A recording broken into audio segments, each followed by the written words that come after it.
Netcasts you love. From people you trust.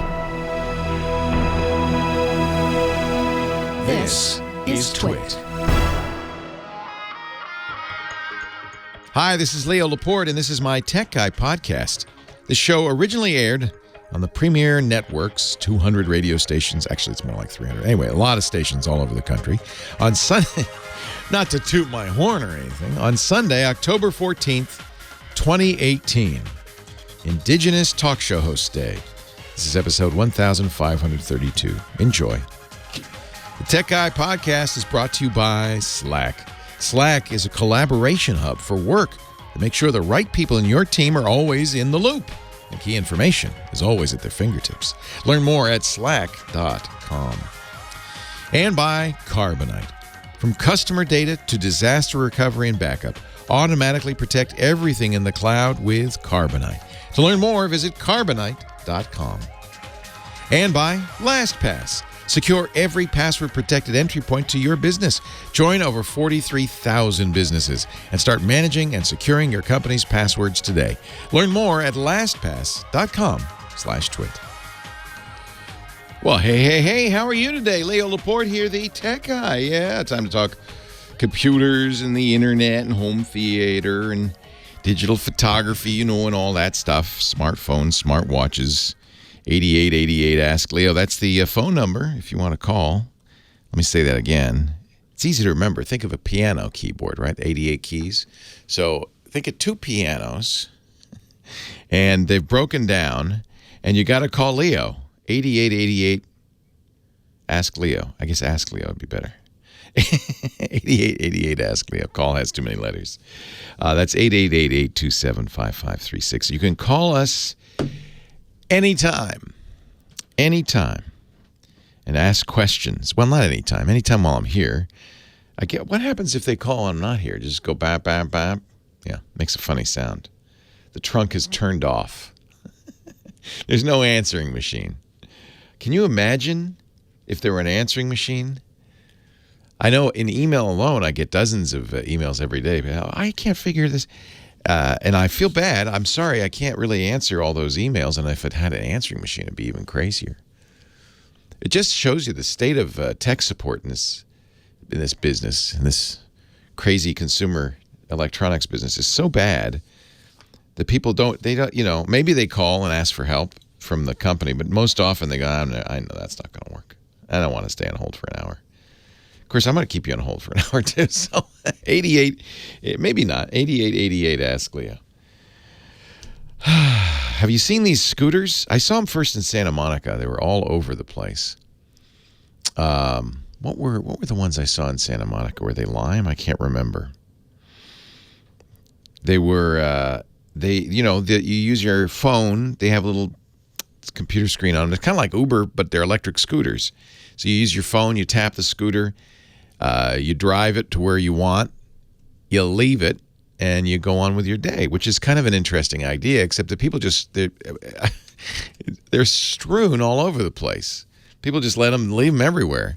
Sometimes you've got gaggles of scooters, and then there's the issue of charging the scooters, and there's actually, I think in Santa Monica, quite an underground economy of because the scooter company will pay you to charge the scooters for them. So there's a community of people who, high school kids who gather scooters up and plug them in.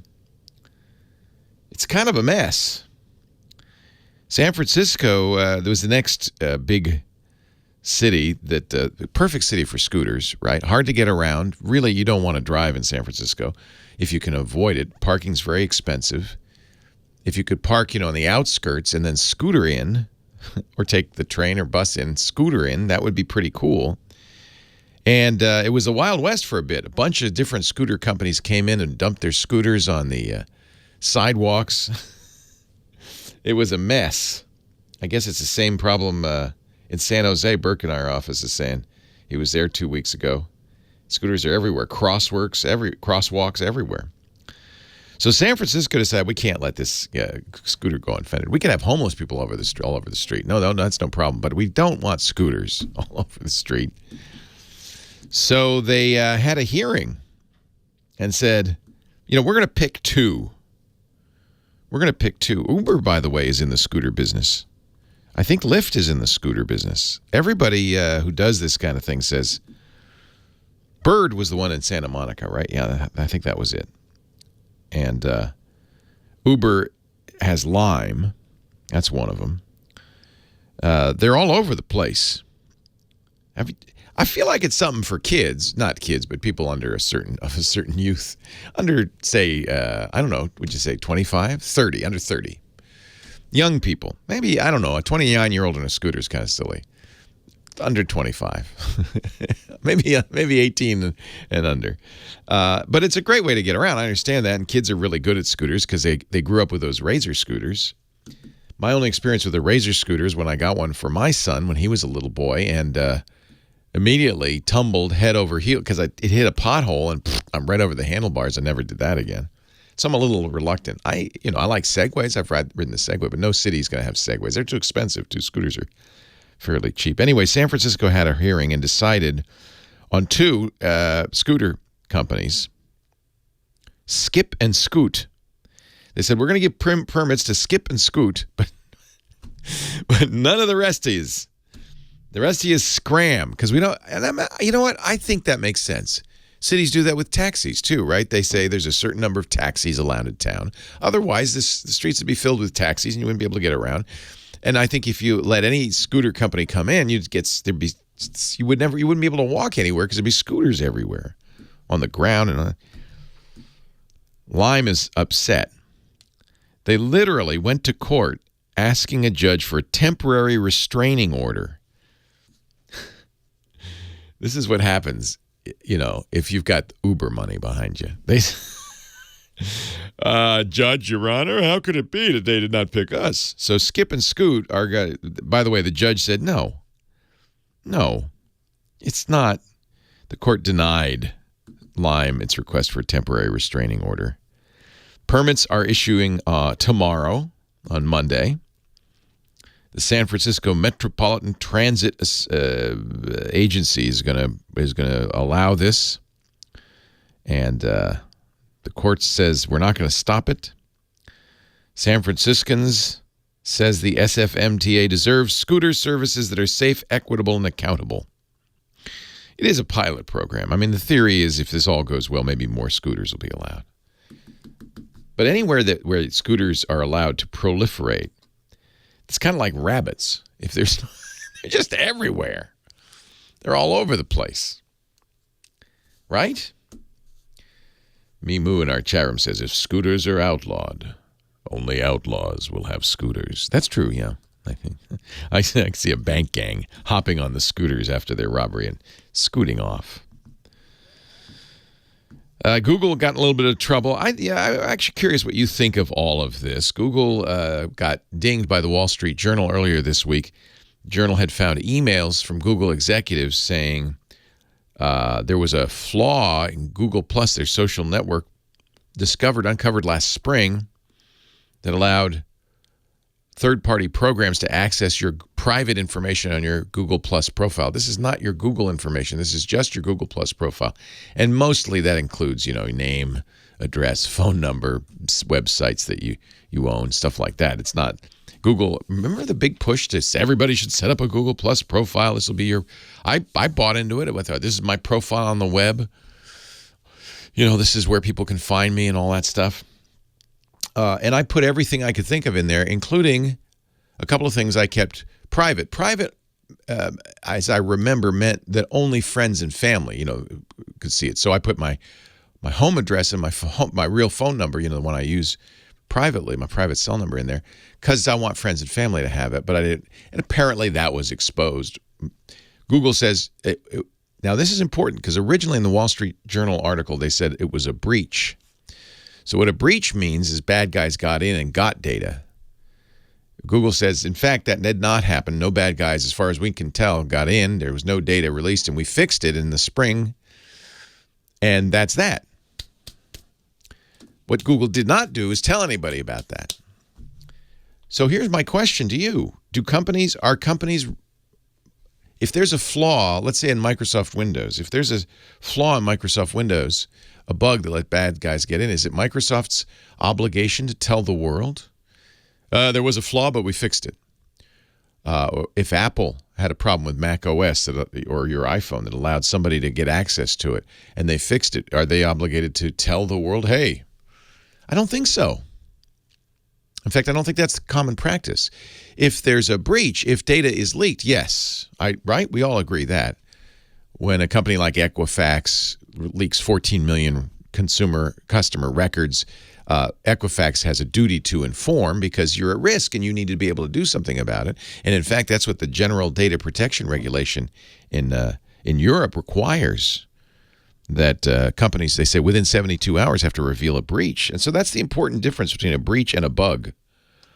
Bugs happen. Breaches mean that the bug was used by malicious actors. And Google says, again, as far as we can tell, although they don't have a perfect record of it, that maybe that's the key. Maybe it was leaked and people should know about it. Anyway, people know now. Google's ultimate response, and it's almost like I'm going to take my ball and go home. They put out a blog post this week, said, well, okay, we're just going to close Google+. So what? So in August of next year, Google+ will go away. So there, Wall Street Journal. Hope you're happy now.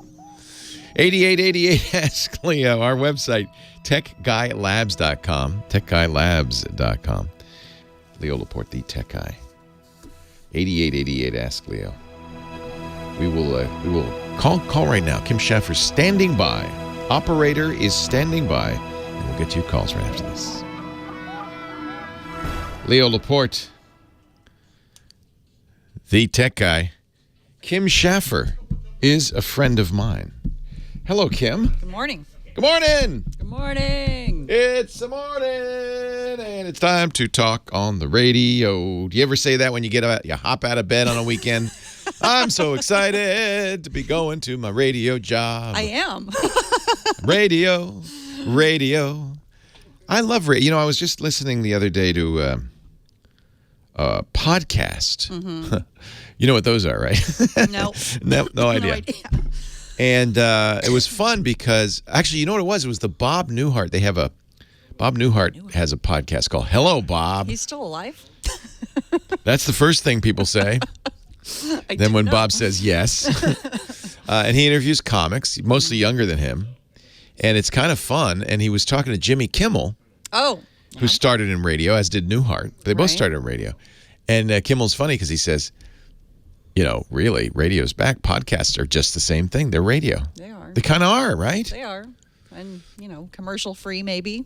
No, not my podcast, not baby. They're loaded. Just depends. No, we don't load them. We don't load them up, but we do have commercials. Because you have a choice, really. You can. There's three things you can do if you're a podcaster.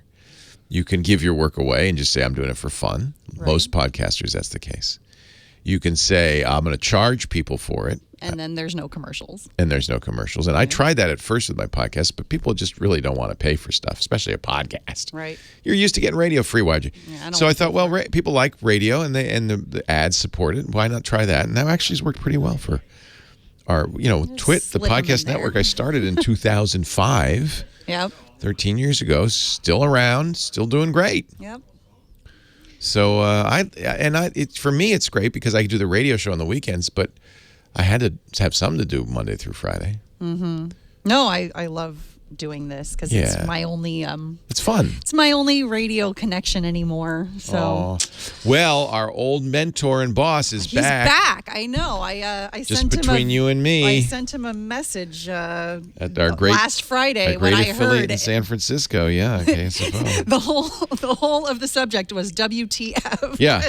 Jack Swanson is a great guy. Hi, Jack. If you're listening, hi, Jack. Today is the 7-year anniversary of when they blew him out the first time. So radio's funny that way. I wish today was his first day back. Yeah. Wouldn't that be hysterical? I'm back. Victory 7 years later, I'm back. I don't know. I feel like baby. they must have backed the Brinks truck up to get him back because after getting blown out like that, I don't think I'd be going back to the same company. I want to beg Jack not to cancel this show. Yeah. Well, I'll do it for you. Will you please? I'll give you a bobblehead. I you am can going bring him. to pay him a visit very soon. He's a great guy. It's really great to have him back. Yeah. Who should I talk to on the radio here? I'm going to go with Paul in Columbus, Ohio, because I think you can help him spend some money, and I know how much you like doing that, especially when it comes to camera lenses. Oh, man, I spend way too much money. Yeah, it does not make me a better photographer. That's the sad thing. I keep hoping, though. Yeah. Hi, Paul, Columbus, Ohio. Leo Laporte, the tech guy. Good morning, Leo. How you doing? I'm very well. Do you like, is photography your hobby? Unfortunately, not so much. I'm visually impaired. I talked to you several times before, but it's my daughter's camera, and I'm trying to help her. Oh, that's great. She bought a Sony Alpha 6000. Excellent camera. That's the one I gave my son for his high school graduation, these many years ago. Yeah, it came with 2 lenses. Yeah. And she dropped one of them. Oh, trying nuts. to take one off or whatever, and it got some sand in it. So she initially tried to use it thinking it was clear and heard the noise and whatever, and isn't. But Sony, by the way, take it to a Sony Repairs Depot. It's very common. People often, in fact, on a regular basis, like every few years, will get their lenses tuned up. And they'll literally take it apart, clean it out, and put it back together and lubricate it if it needs to be. Okay, well, the one place she's in Denver, and the place she sent it to has a local repair. I don't think it's not Sony. It's the camera shop. No. They want $141. Oh, well, yeah, that's true. It probably is expensive. Yeah. Well, the thing is, she could buy a new one on Amazon for $140. Oh, brand new of the same kind or a different kind? Well, supposedly. That's what I want to ask you. She says there's a listing there. It says it matches that camera. It says it's bulk packaged. And it's an international lens. Okay. Now, I don't know what the heck they mean by an international lens. This is a real issue in the camera world. When you buy a camera, generally I will say get it from an authorized reseller. Somebody Sony authorizes. Same with lenses. But in this case, what the difference is, you're buying the same lens, but it's going to be kind of gray market, which means no warranty basically. So. But nobody really uses warranties on these things anyway. So no repairs, no warranties. I would say with a camera, don't, because the body often, that's the kind of thing like a computer you want to be able to get repaired. A lens, maybe not so much. How much difference in price is it? No, it's virtually the same price to have the original one repaired, and she's only had it for, like 8-9 months. So as long as you feel like the seller is legit, and I've bought... Well, it's Amazon. But it's not Amazon. So this is another big issue. Always look on Amazon, because more than half of the stuff sold on Amazon is not sold by Amazon. Amazon acts as a fulfillment company for third parties, and most of the stuff on Amazon is not sold by Amazon. So look carefully and see if it's sold by Amazon and shipped by Amazon. You want both. It won't be if it's European with no warranty. It almost certainly will not be from Amazon. But check, and then you'll see who the vendor's name is on the listing. By the way, every time you refresh the listing, it might change. That's not unusual as well. Navigating Amazon has gotten a little tricky because it's not all Amazon. Sony sells, for instance, directly on Amazon. Amazon fulfills. So understand, when you look at the listing, you're going to see who it's sold by. That's who's actually selling it to you and who it's fulfilled by. Sometimes it's Amazon, sometimes not. Leo Laporte, the tech guy. I think in general, I think it's fine as long as it's a reputable company. It's a zoom, and it's 16 millimeters to like 50, and it's like but the f-stop is only like 3.5 to 5.6, which seemed pretty weak to me for that kind of a lens. Is that pretty mediocre? Yeah, that's why it's inexpensive. So you really pay for faster lenses. And so I'm looking right now, Amazon's Choice, it even says, bulk packaging by Sony, must be this one. It's the OSS Alpha E-mount retractable zoom lens. Yeah, this looks like it's actually sell. Oh yeah, see over on the right, ships from and sold by, and then on mine it says Phoenix Photo. Although if you refresh it, it might say ships from and sold by somebody else. So what you want to do is look and see if that company's reliable. What they did is it's just not with. It'll be without warranty. But I'm looking at the reviews. If it's the one from Phoenix Photo, I'm looking at the reviews, and their reviews are pretty good. So it's kind of like buying on eBay a little bit. The thing to understand when you're buying bulk packaging is it's just not. Usually, it's not going to be, and that's $141. So I think this is the one. It's just not going to be a full warranty. And you might even in the reviews, you might even see more information about that. Sometimes people is it actually the Sony lens or is it an off-brand? Yeah, it's a Sony lens. It is a Sony lens. Yeah. Okay. Yeah. Is there anything that you could buy a little bit better to get a better f-stop on that? Oh, absolutely. I mean, the A6000 has lots of lenses that work. The problem is, of course, the better the lens, the more expensive it's going to be. Yeah, no, I certainly understand that. Yeah. But if she's got to buy a new one, if you could spend $50 and get something better, I would kind of like her. This is not a bad. This is really a landscape lens where you're outside, so the f-stop doesn't matter so much. And often in a less expensive lens, you don't want to shoot it wide open anyway because the optics aren't great. So I would say this is probably fine. I'm looking at the picture of the lens to see if it says Sony on it. Yes, it does. Sony Corp SELP 1650. So it's a Sony lens. That's a reasonable price for that lens, frankly. Is that camera, by the way, is that like a full frame or a half frame, or what size is the sensor? I think it's APS-C. APS-C, I think.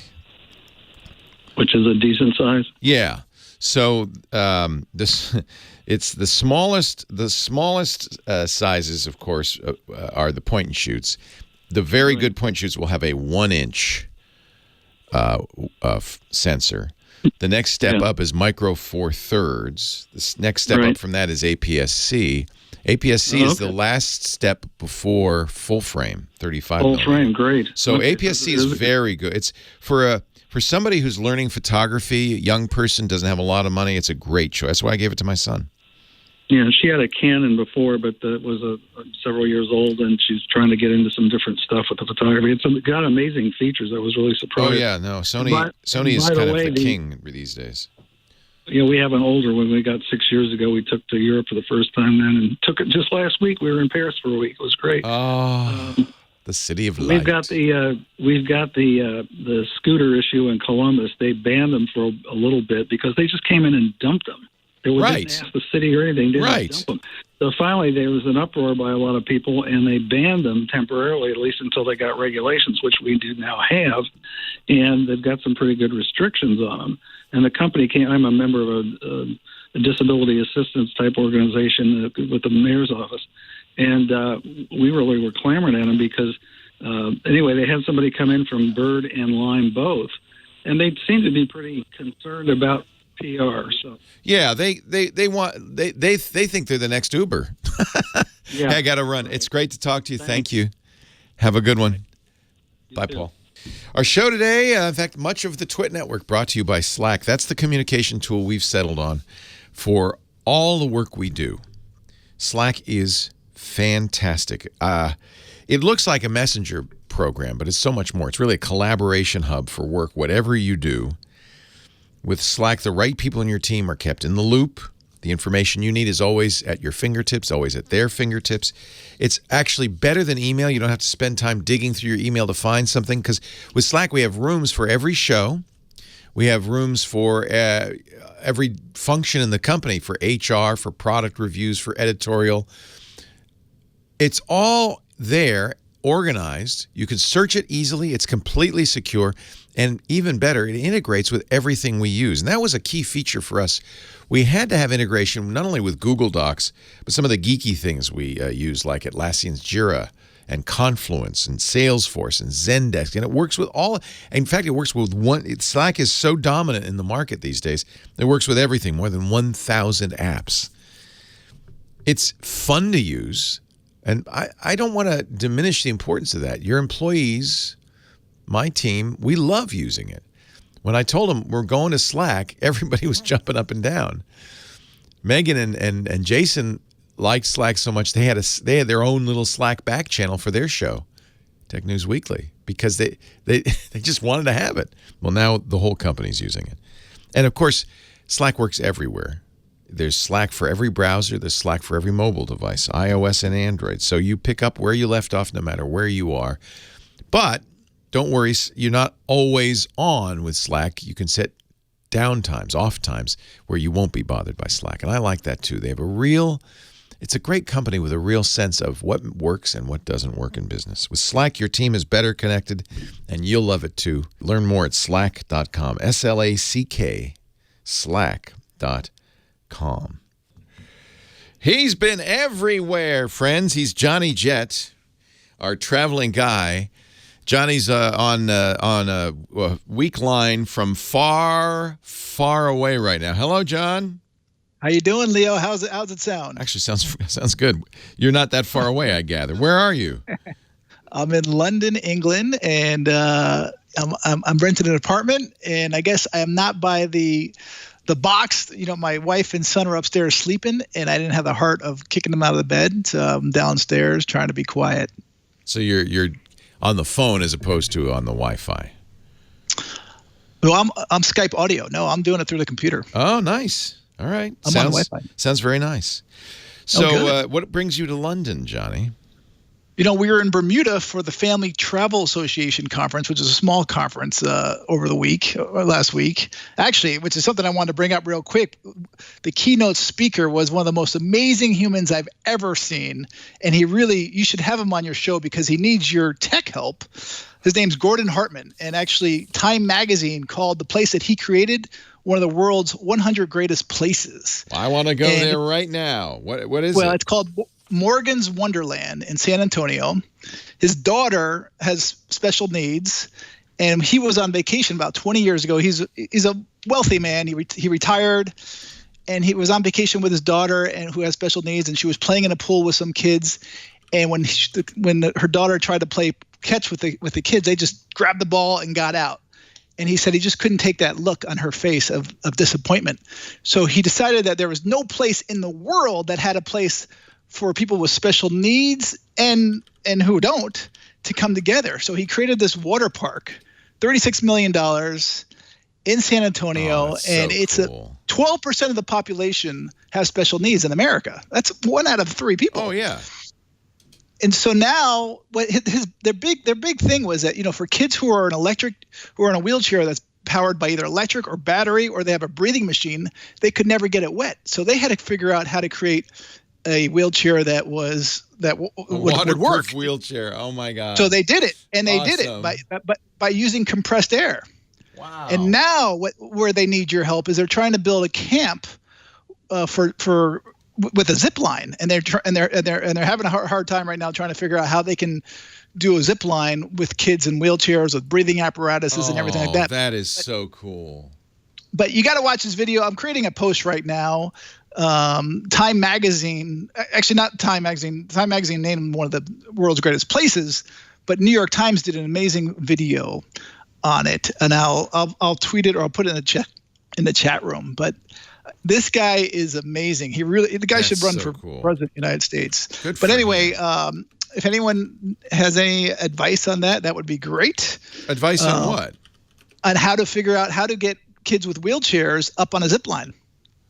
Oh, a zip line. Oh, that. Yeah. Well, they're pretty. It sounds like they're pretty good because they figured out how to get them on a water slide. Wow, a zip line. You don't need to take the wheelchair on the zip line, or do you? I think you do. So you want to take the chair with them? Yeah. That's interesting. Huh. Very. Huh. So what a great idea. That out. That is such a neat idea. Morgan's Wonderland in San Antonio, Texas. For kids with special needs. The Time Magazine one. Yeah, really neat. And then you got to look at the New York Times video. But anyway, so then because we were so close to London, 6-hour flight, we came over here to see Natalie's family. I just said I can work anywhere I am. I'm fortunate. So we flew British Airways. They have a nonstop flight 6 hours, there were only 65 people on our 777. So it was like a private jet. I love it because then you can spread out, huh? Oh my God, it was amazing. Jack gets his own row. Yeah, basically he did. That's awesome. And so anyway, here's another website for you. This is if you want to be treated like a celebrity. I don't know if you've ever seen celebrities go through airports, but I see it all the time at LA. When they depart, when they transfer, or when they arrive, they just get whisked through. And so now I figured out how they do it. A company approached me and they said, try it out. And I did. It's called Black Lane Pass. Lane Pass. So Black Lane, I talked about them before because they do a car service, real good car service. But now they have this pass where they do in 500 airports worldwide. They will escort you. So it was perfect for my mother-in-law because my mother-in-law was meeting us in London, but she was flying into Heathrow. We were flying to Gatwick. And she's a little bit of a nervous traveler. So I arranged for her to be, for $100, someone was waiting the moment she stepped off the plane. So it's like Clear, but you don't have to sign up ahead of time. No, Clear is different. Clear is for security in certain airports. This is so when she landed in London, literally when they opened up the door, there was a person there holding a sign with her name. Nice. They grabbed her bags, they walked her through, they cut the line for immigration, so she didn't have to wait an hour in immigration lines. How do they do that? They got to deal with a customs border? Exactly. Wow. And then they get your bags, and then they go through customs. And then they put you in a car. If you order a car, you can order a car through Black Lane or wherever. You can, whatever transportation you want. You can take a bus, but they'll put you on there. And she was like, when we arrived, she's like, that was the best thing ever. Because I've been celebritized. I never did it. And so Natalie and I did it as well. And again, so it's perfect for people who are either nervous or business travelers who don't want to. I would do this for my mom. She does not want to fly. She's 85 years old. She doesn't want to fly. And her real fear is that confusion. Once you're on the plane, it's fine. It's the confusion getting on and off. She's afraid of getting lost or whatever. So this would be a great thing. Oh, yeah. A couple of years ago, I had my dad fly from L.A. He met me in Budapest, and he had to go L.A., London, Budapest. And I wish this was available or I knew about it because I was so worried about him getting lost in London. Yeah. Yes. Yeah. I honestly and did Heathrow, not I get lost in Heathrow. It's a nightmare. Yes. And so anyway, this is a perfect thing for business travelers, for families. The price differs, but it's usually around $100 per person. So it was $100 for my mother-in-law for that, for their arrivals, which was well worth it. I mean, just for the peace of mind. I agree, and I love this. It's starting to bug me a little bit, though, that if you've got money, you can buy your way to the front of the line in so many places. Well, that's true. And it kind of bugs me. Do you know what I'm saying? Yeah, I understand. But I guess that's the world we live. It's called capitalism, kids. And but what I like about it is that before it used to just be for celebrities. If you were a celebrity, you could get it. Well, as a celebrity, I just resented that they're letting people buy their way into that now. Well, the celebrities might resent that, but actually, as someone who's not a celebrity, I'm like, what hey, do you mean? You're Johnny Jet. Yes, well, one of the most embarrassing things that ever happened to me. I was backstage at a Steve Martin concert, and with other people, and Steve comes out and he's saying hi, and he says, "Hey, everybody, look over there! It's the tech guy." Awesome. And everybody went, huh? You gotta love that. So embarrassed. No, it was like I wanted to hide in the corner. Oh man, that's what I would wish that my old girlfriend was like me. Everybody said, "Who's that? We want to see you, Steve. We're not here for whoever that is." No. So $100 and you get skip the line. $100 per person. It says 500 airports. That sounds like a lot. Is that every airport? It's almost every airport. Almost every airport. I mean, we had it in Bermuda, London. I mean, LA. All the major airports. I would do that in London. So, but it's per airport, right? So if yes. Yeah. So actually, I also paid the $100 for her for Toronto because she arrived in Toronto, and so I didn't want her to deal with it. So they escorted her to the lounge through the security. Again, you cut the line, and so you can have it on arrivals, transfers, or when you're departing. So what are you doing? You're going out to see the world and going out to see London. What are you going to do tonight? Anything fun? Well, it's a 7:41 here, and right now I guess the Seattle and the Raiders are playing. You're gonna go watch a ball game? No, good luck finding that on the hotel TV. No, actually, I'm in an apartment. Actually, so I rented an apartment from LondonPerfect.com. Nice. So this is luxury apartments all around. Actually, I think they have like 6 different cities. I love London. Well, have a great time. Love to you and the kids and the fam, and we'll talk to you next week. Leo Laporte, the tech guy.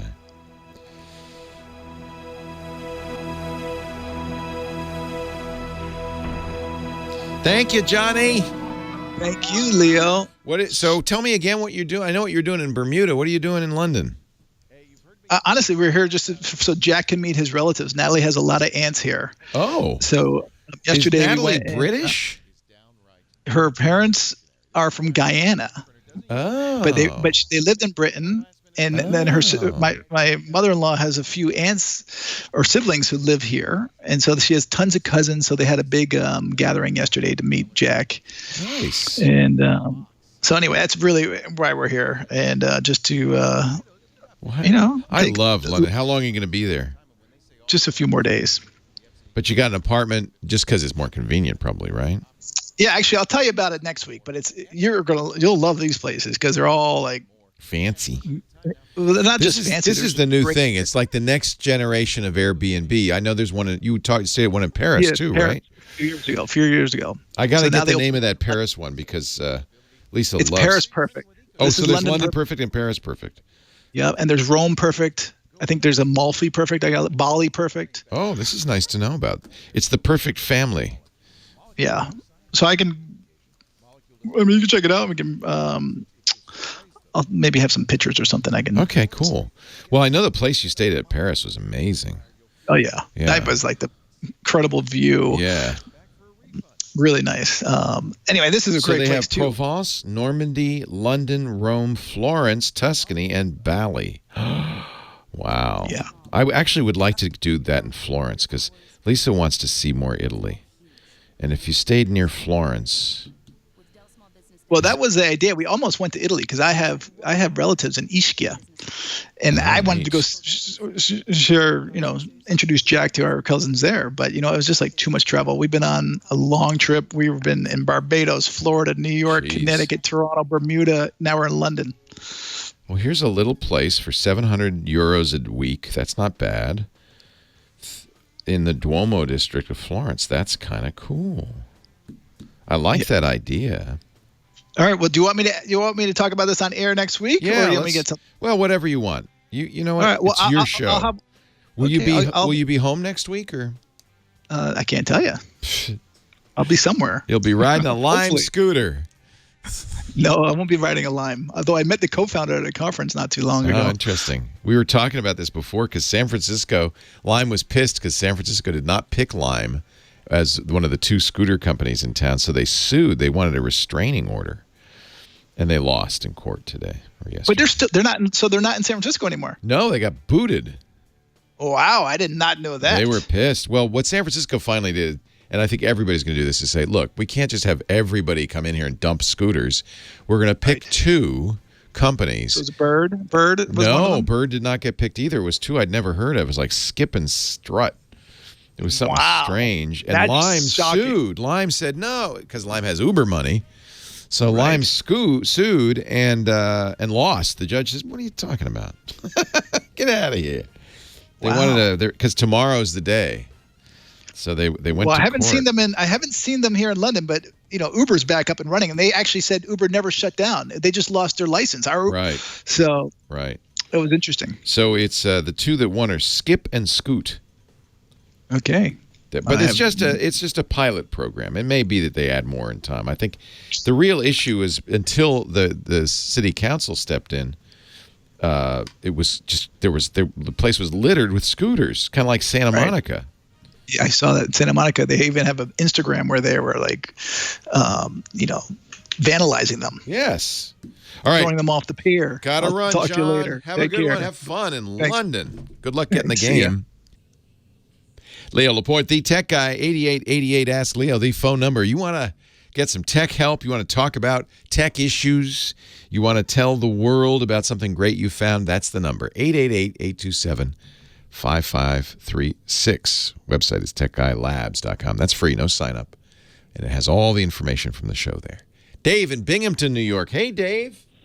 Hey, good morning, Leo. Good morning, welcome, or good afternoon for you. Yeah, welcome. Yes, thank you for the show. And earlier when you guys were talking about getting back into radio, it reminded me I just started back in radio because I missed a little bit on our local campus radio station just a few weeks ago. So it's definitely... At SUNY Binghamton? Yes.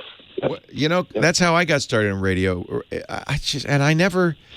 Be careful, because you get the bug. And then you can never stop. It's the greatest medium ever because it's just people talking. Yeah, that's very true. And what's great about, I started in commercial and now the campus, well, I guess I really started down on campus in Pittsburgh, but then I worked a little bit in commercial radio here and I just wanted to get back on. But what's cool about the station that I just started on now is it's freeform. So whatever DJs want to play. I love that. Whatever the format. I miss those days, yeah. WHRW. That it is. Yeah, it's a great station to listen to. You never know what you're going to hear. Awesome. But I was calling because I'm trying to replace my 2009 Airport Extreme. Yes, it's time. And I'm looking at it. Oh, yeah, it's definitely time. And I was thinking about, getting one of the discontinued Airport Extremes, the more with the AC. But I'm thinking, how about future-proof by going to a mesh? Yes. However, strongly encourage you to do this. When Apple was making these Wi-Fi devices, and they've stopped, by the way, these were the king of the hill. They were also priced that way. They were around $200. Nowadays, you go into the router store, and everything's $200 and up. But I don't think that's necessary. You can get cheap routers, but I think the market has shown that they don't want cheap routers because they're insecure, they don't get updated regularly, and they don't have the features people want. They just don't work well. So you're right to start looking at mesh. That's the new hotness in routers. And the reason mesh is a good idea, it's not necessary in a small apartment. You don't need mesh. Although you might want to get a mesh base station for a small place. That's actually what I set my daughter up with, because then when you move to a bigger place, you just add units to expand as you go. And the nice thing about all of the mesh routers, whether you only have one unit or the normal 3 or 4 units, is they've set a new standard for security. They update regularly. They often have more features. They do things to improve your connectivity over time as they observe what you're doing. All of these things make it a better Wi-Fi experience for most people. There is one downside on mesh, and Plume started it. They started charging you a yearly subscription or a monthly fee. And the idea is, well, look, we want to keep this up to date. We want to keep developing it. We want to keep improving it. And we're not, and that's the problem, right? When you bought a $40 Linksys router, Linksys just wiped their hands and said, thanks, good luck, have fun, bye. And so I think it's not inappropriate for a router company to say, look, we have additional features you can pay for. Eero, one of our sponsors, does that as well, and I pay for the Eero Plus. It's $99, and you get a lot of extra stuff, including a password manager, a VPN. You get content filtering, you get ad blocking, and you get regular updates. So that's something to be aware of. Mesh routers cost more, basically, both initially and over time. On the other hand, they really do make a difference. How big is this space? It's a 1,400 square foot house. Okay, so that's not huge. In fact, most base stations will cover that easily, a single base station. Yeah, the question or the concern that I have, though, is like with the Airport Extreme software, you can set 2 networks, one for the 2.4 and one for the 5. Yes. And I've noticed comments in some of the reviews of the mesh systems is that while it still broadcasts in both, you can set a separate network for the 5 gigahertz. The idea behind mesh is we'll do it. We'll take it from here. And I have to say, in most cases, unless you really know what you're doing, that's the best way to do it. People can. There's a lot of voodoo that people can think they go, oh, I'm going to choose the channel, I'm going to choose the frequency, I'm going to make it better, and they screw things up. So unless you're a network expert, Ring doorbell. Yeah. Like trying to set up, it says you need to do it at a 2.4, so you have to choose that. Well, the Ring should automatically, a good IoT device, and not all of them do this, but will know that, oh, that's the 2.4 and be on the 2.4. And actually, with the mesh, I don't think you're going to have a problem with that. It can sometimes be a problem on some poorly designed IoT stuff where they see 2 signals a 5 gigahertz and a 2.4, and they choose the wrong one. They can't handle it. I've had that happen with a device, and then you just have to reset the device and choose the other one. But in a way, that's more likely if you have two routers at one router at two different frequencies. You might choose the wrong one. Mm-hmm. So I use a ring with ear. Do I use a Plume or Eero? I have both Plume and Eero at home. I use the ring with the Eero, and no problem. Okay. I didn't do anything special. It just did it automatically. Right, and then like a Wemo plug. I think it's Wemo. I forget which one I actually have, or TP-Link one. Like those. Well, there have been problems with Wemos and some Wi-Fi routers, so you should always make sure that you choose a router that works best or works well with your IoT devices. And Wemo, I know, has had problems. I can't remember with which ones. I would, for the size place you have, I think, what's nice now is some of the old school router companies like ASUS and Netgear are doing, Linksys are doing, they have, in the case of Netgear and Linksys, they have mesh routers, but they're doing, even in their regular, standalone single Wi-Fi access points, they have a lot of mesh features. So, you might look at $200 from Amazon, the Netgear Nighthawk.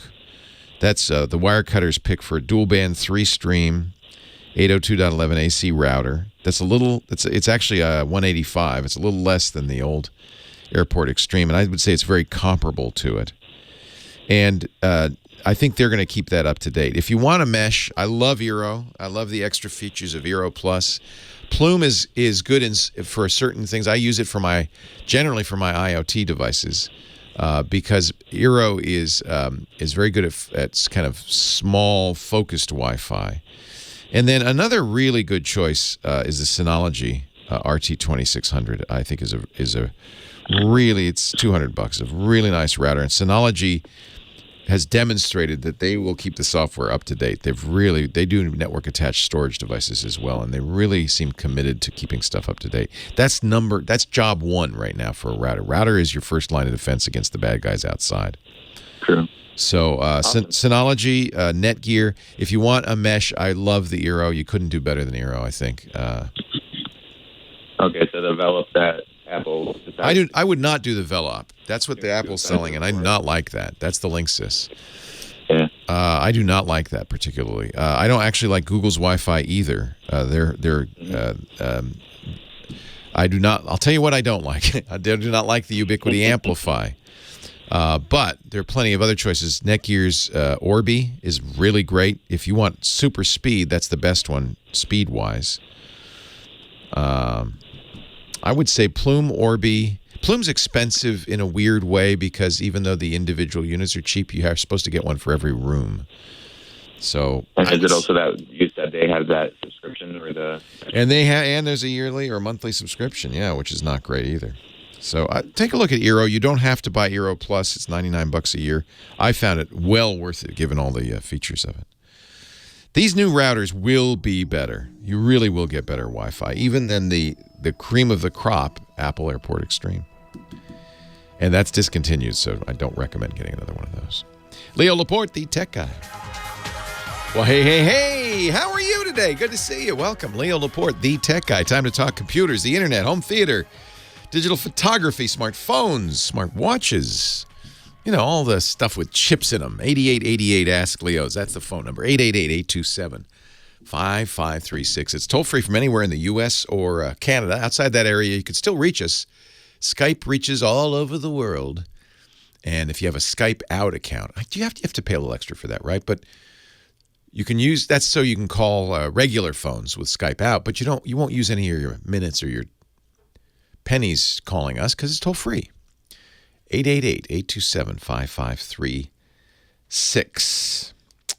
Website, techguylabs.com. I mentioned that because sometimes you're driving around, you're listening to the show, and I say something, and you say, oh, I got to write that down, and then I don't want you to do that because that's dangerous. So here's what we do. We put everything that I say up on the website, techguylabs.com, and then we give you free access to it. There's no charge, no subscription, no sign-up even. techguylabs.com.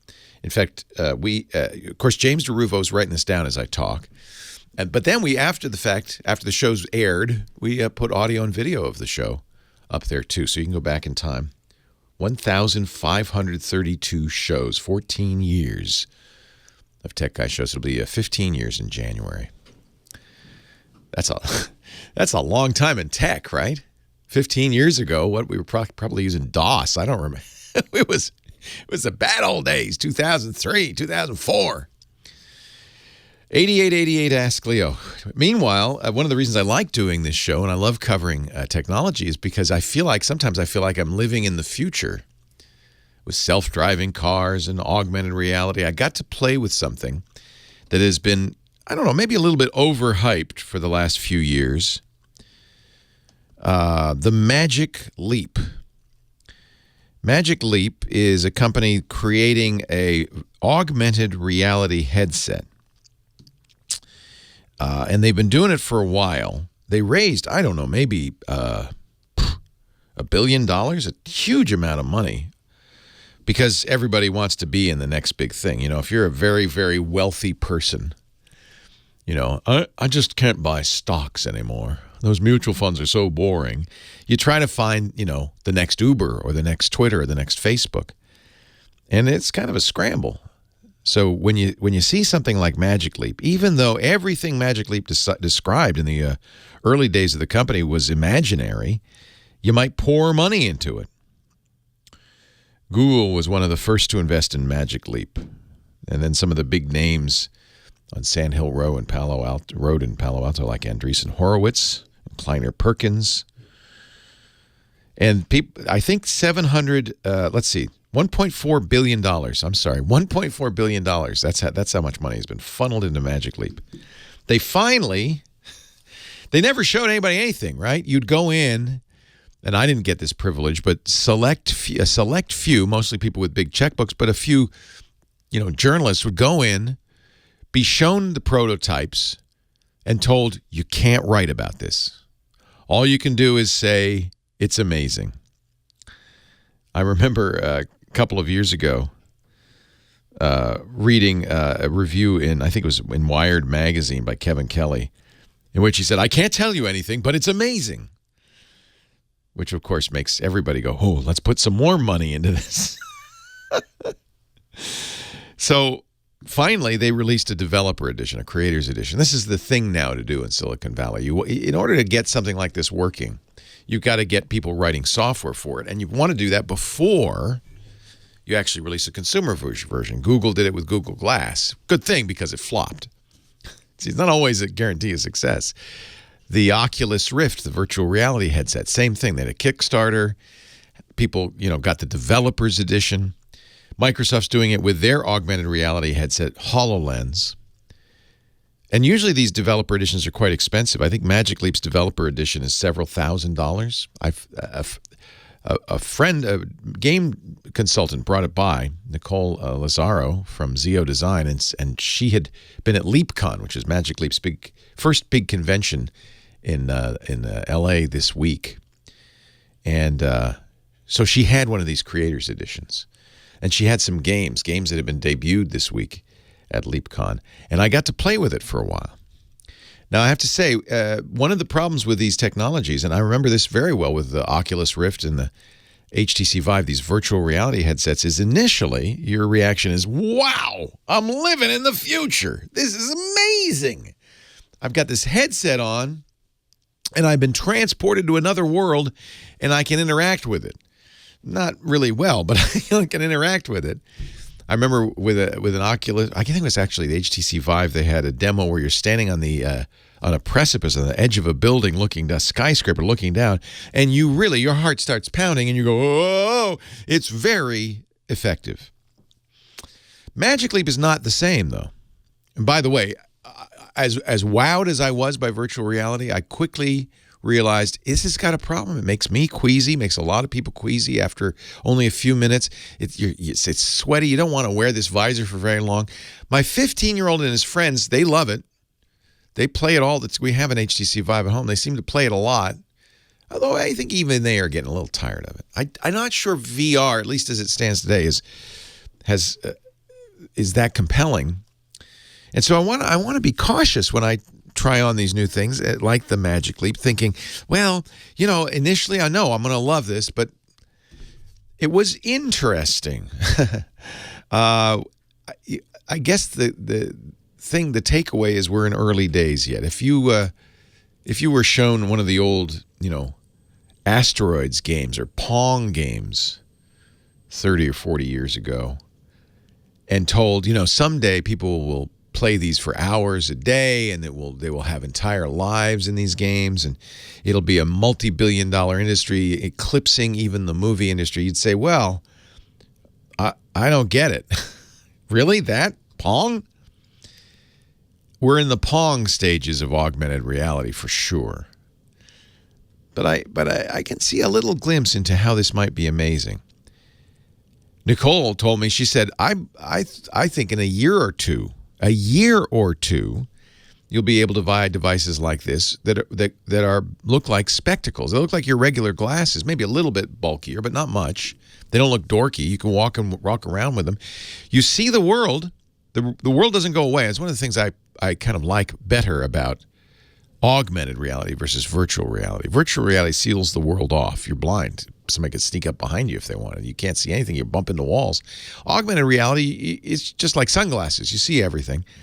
But superimposed on the real world is other stuff, whether it's games or information or a user interface. So I can almost see, and the sound's very good on the Magic Leap. It's really spatial. It's, it moves around you as you turn your head. I can see that it's probably let's put it this way, in our lifetime, in the next 5 years, almost certainly, people will start wearing these. And by 2030, 2025, this will be commonplace. Everybody will have one, just like everybody has a smartphone.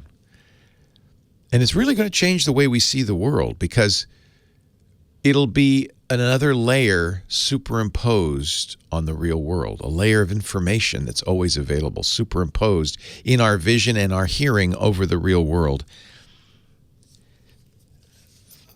Do you get what I'm saying? How this might really change everything? I don't want to be overly enthusiastic because we've seen things like this that you get excited about and then they just peter out. I don't think this one is.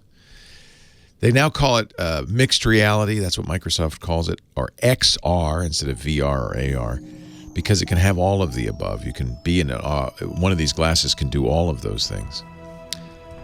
And I do think they'll be around, and I think maybe even commonplace in not too long. Leo Laporte, the tech guy. We will take a break and then come back and take some calls. 8888 Ask Leo. Leo Laporte, the tech guy, 8888 Ask Leo. I'm visiting from the future, and I'll be glad to answer any questions you have. Jonathan on the line from Nashua, New Hampshire. Hello, Jonathan. Hi, Leo. Hey. Hey, can you hear me? I'm getting live and the 30-second delay coming over the phone at the same time. Oh, well, don't listen to the radio. You should only be hearing me. Let's just listen to your phone. That's what I'm doing. Uh-oh. Are we feeding? I hope we're not. Is it confusing? If you want, we can call you back. No, it's slightly confusing, but I think I can deal with it. I want to talk to you about something you spoke with. You spoke with a fellow last week who wanted to know about different applications for phones, for cameras. Yes, he was using Android specifically. There's a ton of them on iOS, a lot fewer on Android. Right. Yeah, I am on Android. I have an old Galaxy S6 that I really like, and unfortunately, when that phone came out, Samsung said that it did RAW files. Yeah. Yeah. Yeah. And unfortunately, it was a proprietary RAW format that that nothing would understand. Oh, that's terrible. I'm sorry to hear that. Not even its own Galaxy application would read it. The Samsung Galaxy S6 was the first really great camera from a Galaxy. It really was. And it blew me away. I took so many pictures with that. I loved that camera. Yep. Anyway, what I wanted to talk to you about was that for a long time, Lightroom would not understand, and they still don't, understand those particular RAW files. It's up to Adobe to write a handler for that, and I guess they never did. They never did, and they aren't planning on it. Oh, that's too However, I found a solution. Mm-hmm. And the solution is FV5. A great camera app. I did mention that last week. Yeah. You certainly did. And it will do RAWs that you can read. Yes. It will convert the Samsung S6 RAW files into DNG. That's Adobe's digital negative format. They're pushing it that as a standard for RAW file format. So that's awesome. They are. Yeah. And it's just amazing. I can now. I'm trying not to. I'm still getting both over the phone. I'm sorry about that. We'll investigate that. Okay. That's okay. No problem. The DNG files that FP5 puts out are recognized by Lightroom. Nice. Consequently, my 3-year-old phone, puts out RAW files, and, it's great. I'm a big fan. Camera FV, as in Frederick Victor -5, is a camera phone app for Android. They have a light version and a $4 version. Let me explain, though, Jonathan. I appreciate the tip. Let me explain to people what we're talking about, though, because I don't want to leave anybody out here. When you take a picture with anything, with a camera phone, with a point-and-shoot camera, or even with a very high-end professional digital camera, all digital cameras will create JPEGs. That is a highly compressed file format. Looks pretty good. JPEG is pretty good, but it does take some data out of the format, just like MP3 takes some music out of the music file to get more compression. And most cameras will deliver in JPEG. All camera phones will deliver in JPEG. However, that isn't, in fact, all the data that the sensor picks up. If you wanted all of that data, you would look for a camera that allows you to see the RAW file. That's the unprocessed, uncompressed, usually very large file that contains every bit of data from the sensor. The problem with RAW files, there's several. One, they have to be processed because a RAW file doesn't look like a picture. It looks black and white. It's kind of funky looking. It's like looking at a digital negative. And so in order for us to look at the picture, you have to render it. You have to draw it. And that means some processing. So that means something has to understand the format of the RAW file. And that's the other problem, is that every single camera has its unique RAW file format. In fact, even from an individual manufacturer, you might get several different.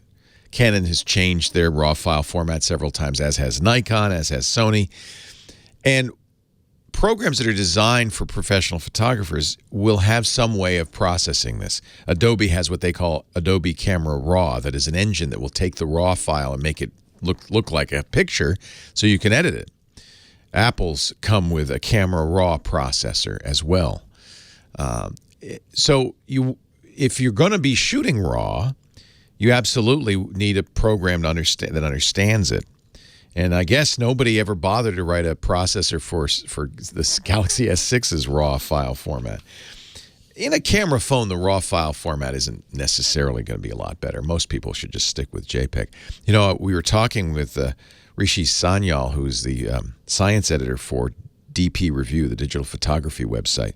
And he's been taking a look at, spent some time talking with Google at the new Google Pixel 3 phone. It offers a RAW file format. In fact, you can shoot with the Pixel camera RAW plus JPEG, which is kind of what you want. So there's a JPEG version the camera creates that you can look at and see. And then if you wanted to, you could go into the actual bits and use a program to do it. And what's great about the Pixel 3 is it saves natively into the digital negative format that Adobe's pushing. That means everything can read it. You know, every program can handle DNG these days, and I hope Adobe in the long run gets this gets all the camera companies. I have a couple of cameras that write DNG, including a Leica Q that writes a DNG file format. And it is much more convenient. And when I import files into Lightroom to edit, I always have Lightroom converted to DNG so that I don't have to worry later if I have a raw file format converter. It'll be very interesting. I'm getting my Pixel 3 XL Thursday. I'm going to take as many pictures as I can. I think we're going to go down to Chinatown for some colorful, interesting shots and some night shots and some fireworks shots, things like that. And I'll talk about it next week, but I'm very interested in playing with this new file format and this new camera. They're doing a lot of processing. They get night shots by doing 9 photos at once. They have some amazing kind of fake camera fill where they brighten up faces. They know their faces from their artificial intelligence research, so they can brighten up faces but not the background. They've got portrait modes galore. It's really interesting. I'll talk about it next week. Our very, very good show, our podcast, also brought to you by Carbonite. Carbonite's been such a boon personally for me. One of the sponsors who's kept the show on the radio, kept the podcast network going. We just love Carbonite. From customer data to disaster recovery and backup, you got to protect your stuff. You got to protect it in the cloud, on your servers, in your virtual machines, and that's what Carbonite offers. Take a look at Carbonite Endpoint Backup. Here's a great example. These days, you've got many employees with smartphones and laptops. You've got multiple offices. You've got data all over the place. Endpoint Backup makes sure that it's all protected, all backed up, and it does some very smart things. For instance, of course, it's encrypted. Everything Carbonite does is fully encrypted. But it's a challenge with encrypted data to avoid duplication of files, right? So Carbonite's got a patent on a deduplication system for encrypted data. No one else can do this. Technically, whether 2 users have the same file or 200 users, Carbonite's very sophisticated patented algorithm makes sure that there's one copy uploaded to the vault. That saves you space, it saves you bandwidth, it saves you money. They still use 256-bit encryption. Each data set has its own encryption key, but this is awesome. Each key is for a snippet of the file. So even if somebody got the key, it would only unlock a little bit, and that's, by the way, the key to the deduplication too. Carbonite covers up to 2 million endpoints in a single vault, and you can have as many vaults as you need. So no matter how big your business gets, no matter how many employees you've got, no matter how many mobile devices you have, Carbonite scales seamlessly. Carbonite Endpoint Backup, maximum flexibility. You can deploy it in the public cloud, on a private cloud, on premises, any combination of them. They have a tool they call Quick Cache, again, proprietary. The only ones who have it, backs up small data sets locally throughout the day over the LAN, where it's not using, internet bandwidth. It's fast. It means recovery is very, very quick, up to 10 times faster. Minimal bandwidth disruption, and then, of course, to the cloud later.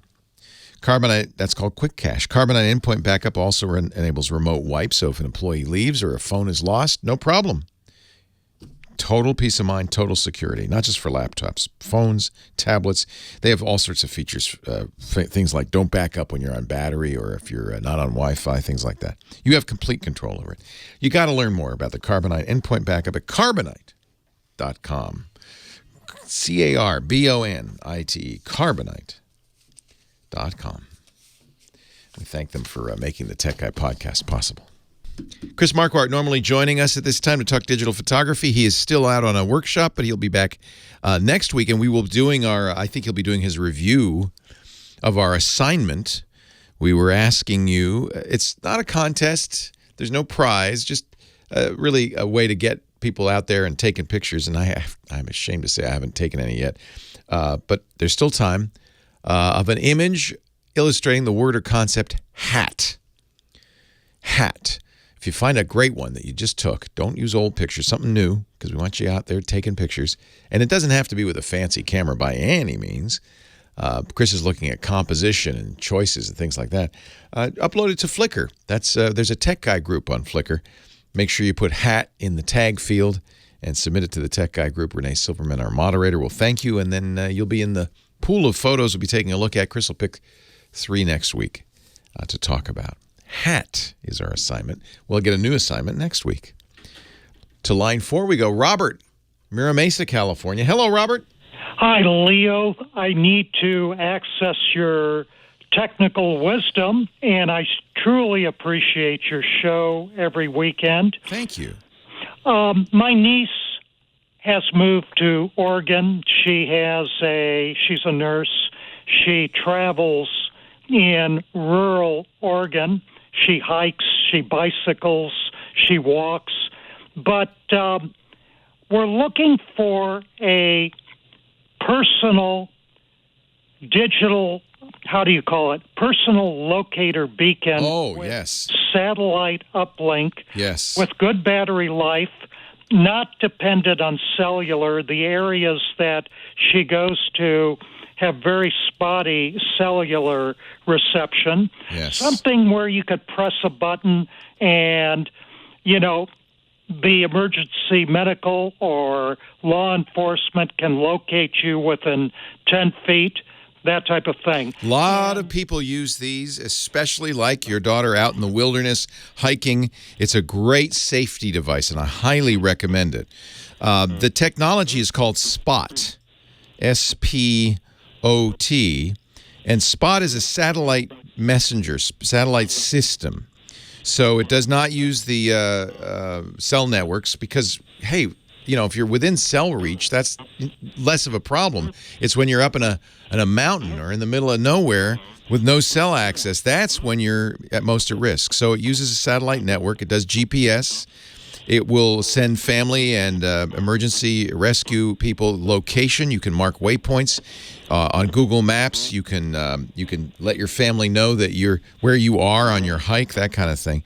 There are a number of these. I would say go to findmespot.com because they have these a number of different solutions, including a messenger, which will let her text message as well. So it's called Find Me Spot. That's SPOT.com. Yeah, that's one manufacturer. Spot is a service that is other people use it, but I think FindMeSpot.com is the one to take a look at.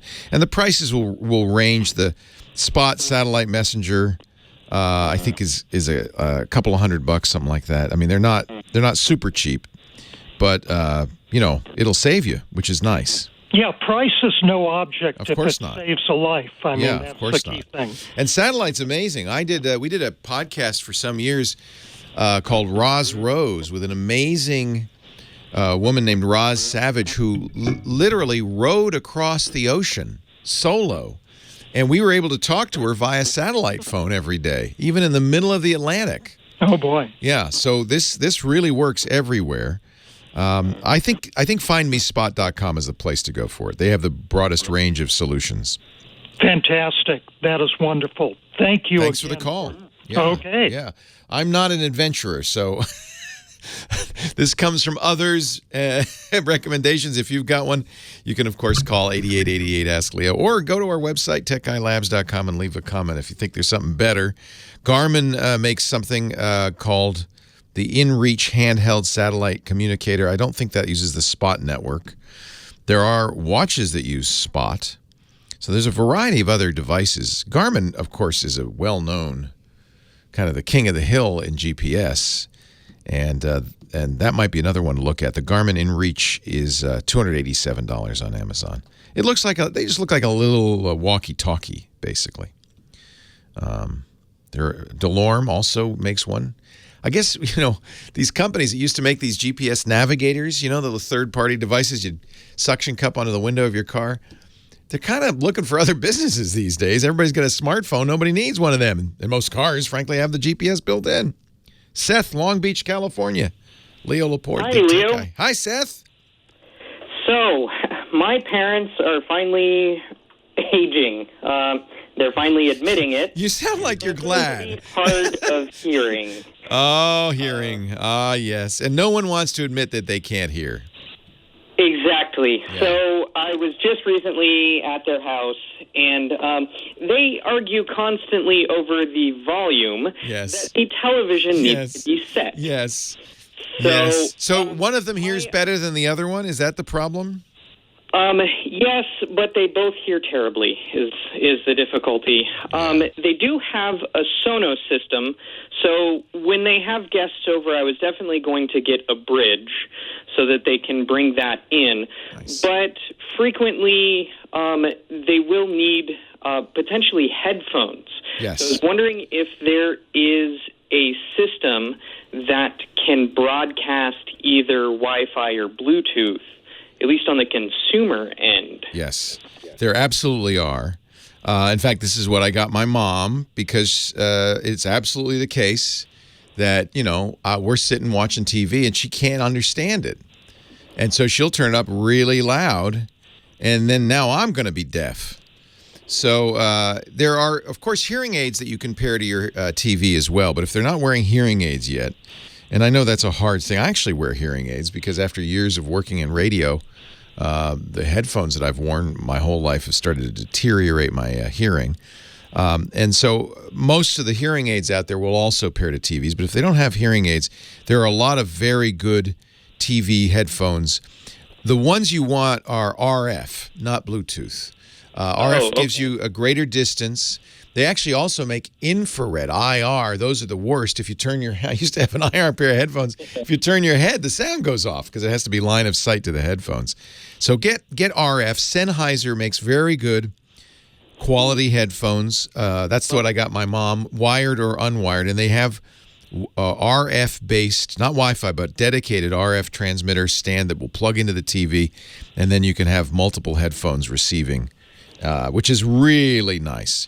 Plus, with RF, they don't have to pair it. And, Bluetooth pairing fails and all sorts of stuff. So now, with the audio systems getting more devices, should I look at a hub or something to pass the audio? No, that's the beauty of RF, because they come with one hub that plugs into the TV, but RF is broadcast. So you can have 20 headphones, 100 headphones. It doesn't matter. Okay. Because it's not Bluetooth. It's not pairing. Back end for passing audio from it. Should I pass it? They typically use a satellite box. They don't typically watch DVDs or Blu-rays. But should I put the sound unit after the TV? Your TV will probably have a way of. It's a little complicated, but a way of. Hold on a second. Leo, I would take a break. Leo Laporte, the tech guy, and I'll explain it. I didn't have quite enough time. It's actually very simple. Whatever you'd plug speakers into, you'd plug the headphones into. So if the TV has a headphone jack, usually that's adequate, or optical out. Most of these will take optical out as well. So and then in order because the TV is getting a signal from something, usually it's getting a signal of audio and video. So the TV has the audio. So what are they listening to right now? The TV speakers? Yeah. They have a Vizio that has older speakers in it, and right. Yeah, when they get the thing to check is if that Vizio has had a headphone jack, you can use that. And put that into the base. An optical out, which would probably be might be the preference, right? It is. Most of the TVs have eliminated headphone jacks in favor of optical out, because optical out is usually used for a sound bar.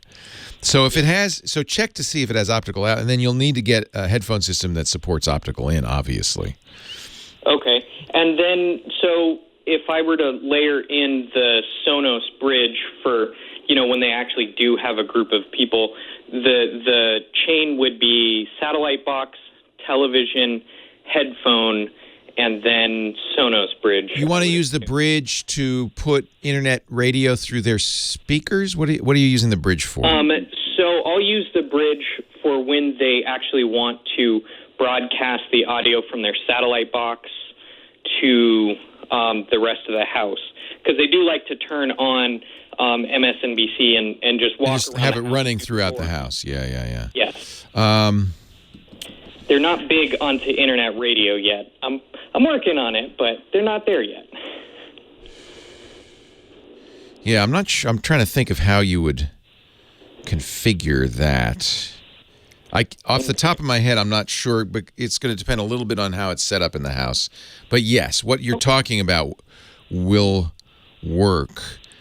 What you probably want is some device that will have two audio outputs, one to the TV and one to the bridge or something like that. Do they have an AV receiver? Not yet, but that's one of the things that I was going to look into for them. Yeah, because basically you'd use that as a splitter. So I'm just trying to think of... So the bridge is going to need... I think the bridge takes optical in. I have one, but yes. I don't remember. Okay. The problem is the TV is going to have optical out, but the bridge... So you may have a conflict. The bridge might be taking the one port that you would use for the headphones. So that's the trick. Yeah, that's why I was wondering if Sennheiser has a pass-through on their... No, nothing has a pass-through. So that's where you'd probably would need an AV receiver. That's how I drive my bridge. Okay. Yeah, that'll work. Yeah. Awesome. Yeah, AV receivers, you can get one cheaply, and that's basically going to be a splitter. Awesome. Well, okay. I appreciate it very much. All right, my pleasure. You're doing a good job. You're a good boy. Your parents will thank you. Take care. Yeah, I sent my mom the Sennheisers. In fact, I just got her a new TV, and she says, it's so funny. Mom, if you're watching, I'm not making fun of you. She says, because the TV she has in the living room, we hooked up speakers. I got some external powered speakers. We plugged it into the headphone jack. And she says, well, I can't use the TV in the living room with headphones because it has speakers. And I said, yeah, I know, Mom. That's because, but I want a TV in the bedroom that I can use with both, with a headphone jack. And anyway, I got her a TV that has a headphone jack and it's optical out, and then I'll solve it. Leo Laporte, the tech guy. Thank you. I'm right here.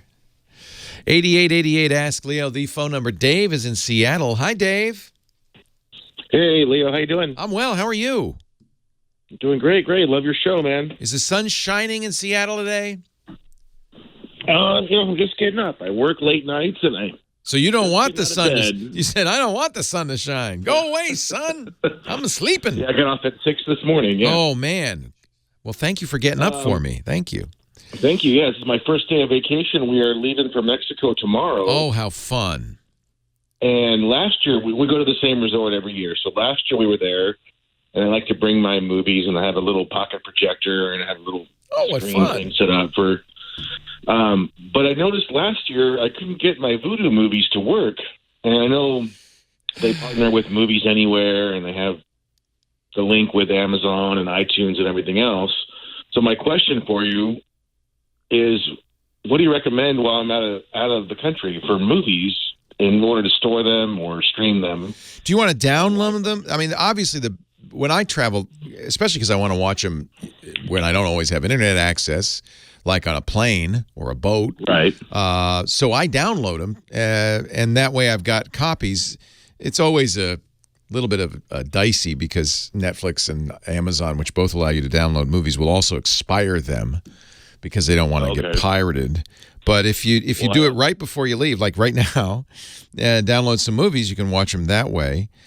You can save if you're using Movies Anywhere, which I love.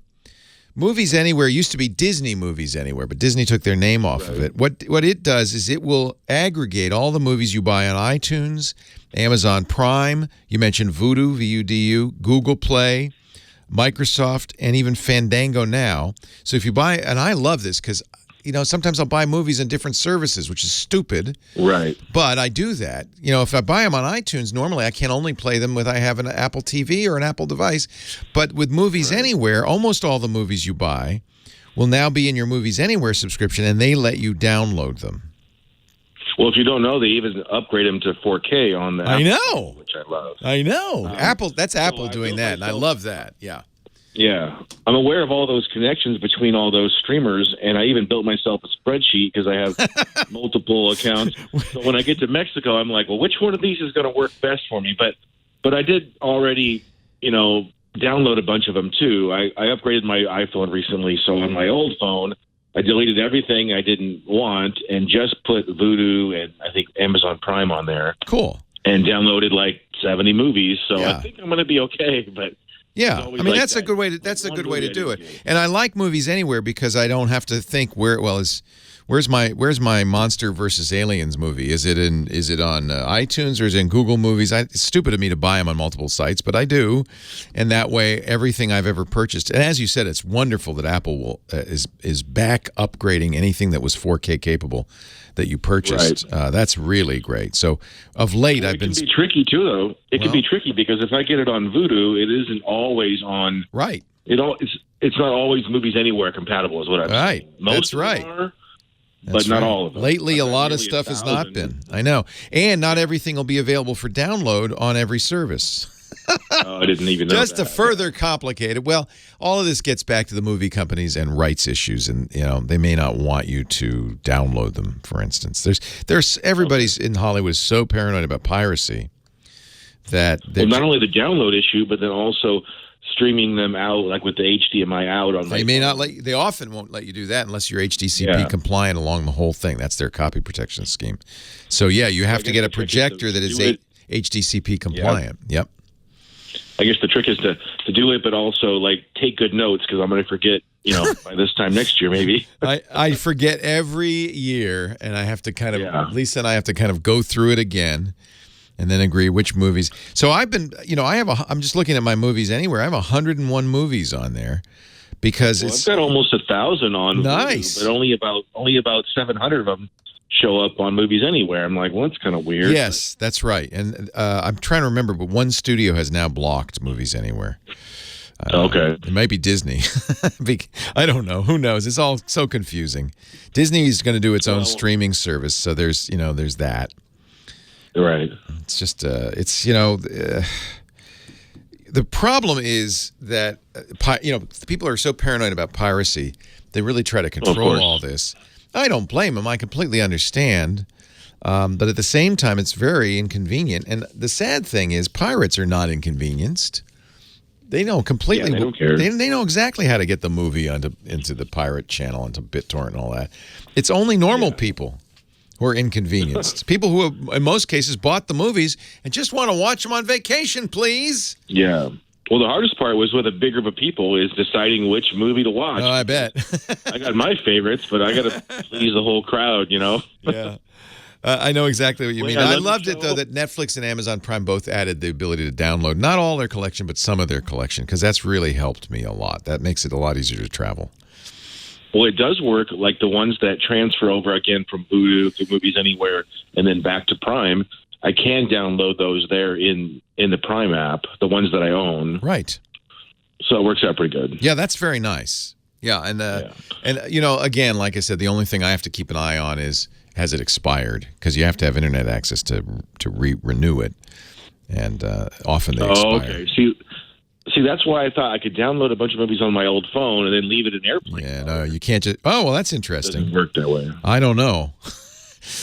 These guys are pretty sharp. I guess I'll try. And again, you own these movies. It's like they're not stopping pirates. Pirates go, oh, well, let me just strip out that code. It's normal. As I read on the internet, they're talking about Vudu does work in Mexico, but I think it's for movies that you purchase while in Mexico, not for the ones you already own, which makes it more complicated. That's the other issue. So according to Movies Anywhere, movies from Disney, Sony, 20th Century Fox, Universal, and Warner Brothers are all okay. But any other studio, So you might be able to buy a motion picture from some other studio, but it won't show up in Movies Anywhere.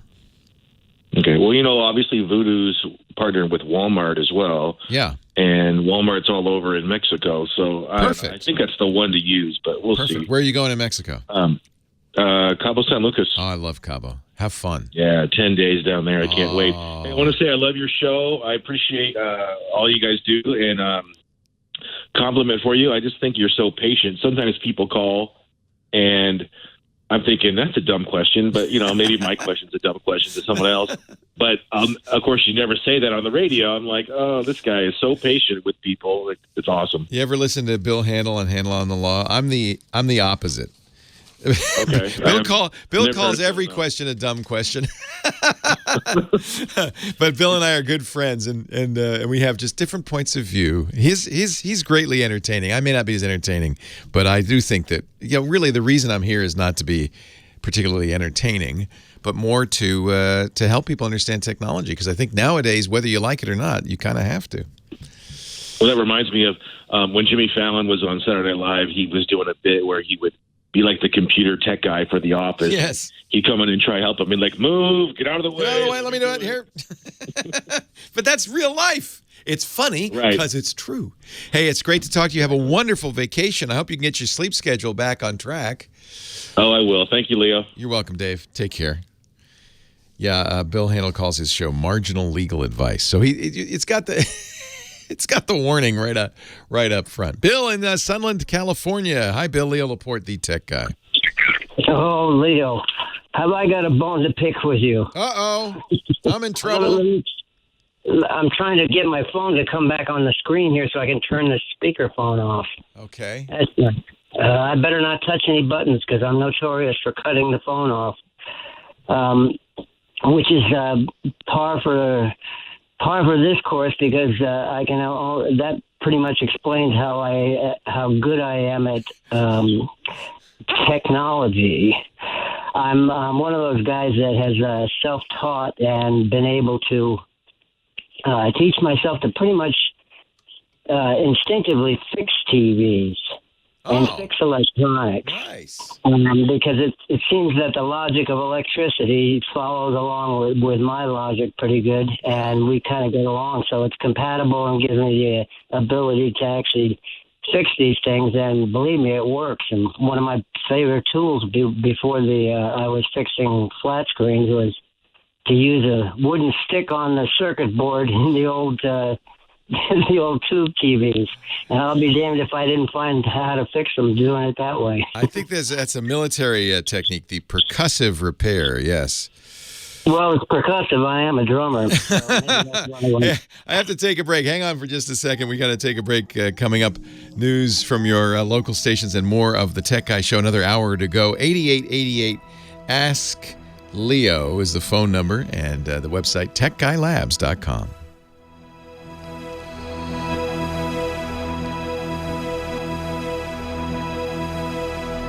Percussive maintenance, they call it. And it does seem to work on tube devices better than it does on solid-state devices, alas, right? Yeah, it does. It does. You get more action out of the tube. Okay, so what's going on? Okay, you have one very, very unique talent that I think this will sum your ultimate talent up, is that a guy like me who really knows little about operating a computer, because trying to follow the logic of computers is like learning a new language. Trying to fix a computer follows the logic of electricity, so the crazy thing is I could probably fix the computer, but I don't know how to use it. That makes sense. I understand that, yeah. It's software versus hardware. Yeah. It makes so much sense that it's a constant problem for me. But one day, one at a time, because I'm actually better at software than I am at hardware, so we complement each other.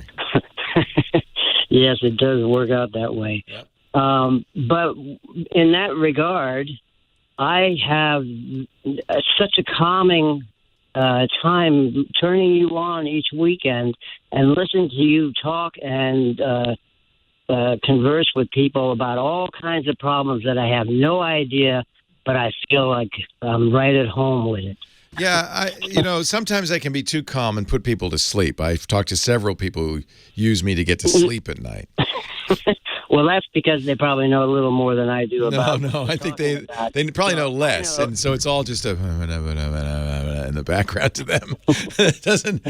Though, if you understand what I'm saying, your brain might engage. But if it's just mumbling, then it's just I'm sleepy time. No, you're not mumbling. I'm listening very astutely about it to all the things you're talking about, and I'm actually thinking I know what you're saying, but I don't. That's a good. So, you don't? No, I don't. I'm trying to learn by osmosis here. That'll work. You'll get it. You'll get it. Sooner or later, I'll remember what you're saying about the problems. Sooner or later, it all makes sense. Yeah. I got two problems with TVs. I happen to be one of those guys who I go out for running a chore, and I end up finding a TV. Okay. So I'm compelled to pick it up and take it home and work on it. It's just I got to do that. And I've never been electrocuted, so good. I think you know enough to discharge the capacitors before you. It might be stick your fingers in. Fun. I don't know. No, it's not. Trust me. No, I know it's not. I don't think. I've happened to right now. I have about 5 plasma TVs. Why do you have 5? You just keep picking them up, huh? Because people throw them away. This is the land of waste. Until humans learn how to stop wasting everything, I have to be the equal and opposite universe. Of course you do. So I don't mind that. It's having a lot of fun looking at things. I have no idea what I'm looking at, and then I do learn about them. So there's 3 of them work just fine. The only problem with those plasmas, by the way, is how heavy they are. Unbelievable. Yeah. But they also use a lot of power. I don't think people realize how much power plasmas use. Yeah, and a lot of heat, too. A lot of heat as a result. That's right. Yeah, because I guess it's the technology of the screen. It uses a lot of power just to get the screen going. Right. So, now, what I have is I have 2. I have a Vizio and an LG, which both have the similar problem that I thought I'd ask you a question about because I haven't found a real good answer to that makes me feel comfortable. They both work. Everything works on both of them. But the picture on both of them is weak, as in it looks like it's wore out. It is wore out. It is wore out. Yeah, this is one of the reasons people stopped making plasma. So the way plasma works is they're exciting a gas in a cell, right?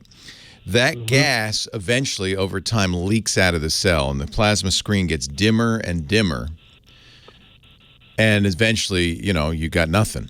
So that's what's happening. There are older plasmas, particularly a problem in older plasmas. Newer plasmas, they've, I guess, figured out a way to kind of slow that down. Although nobody manufactures these anymore.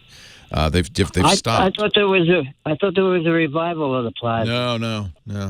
Not that I know of.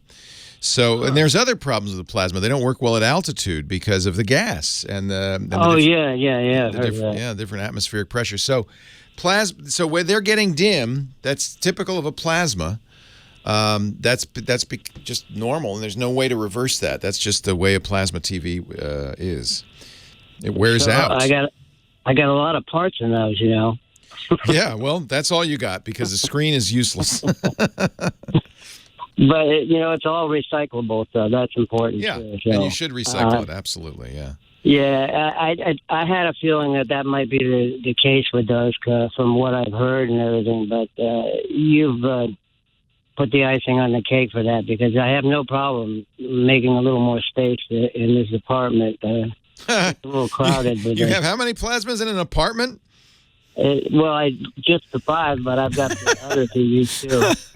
I'm afraid it's time for a garage sale or an apartment sale. Well, that's exactly what I'm getting into. Is I'm reorganizing, and I even put a portable garage out in the parking lot.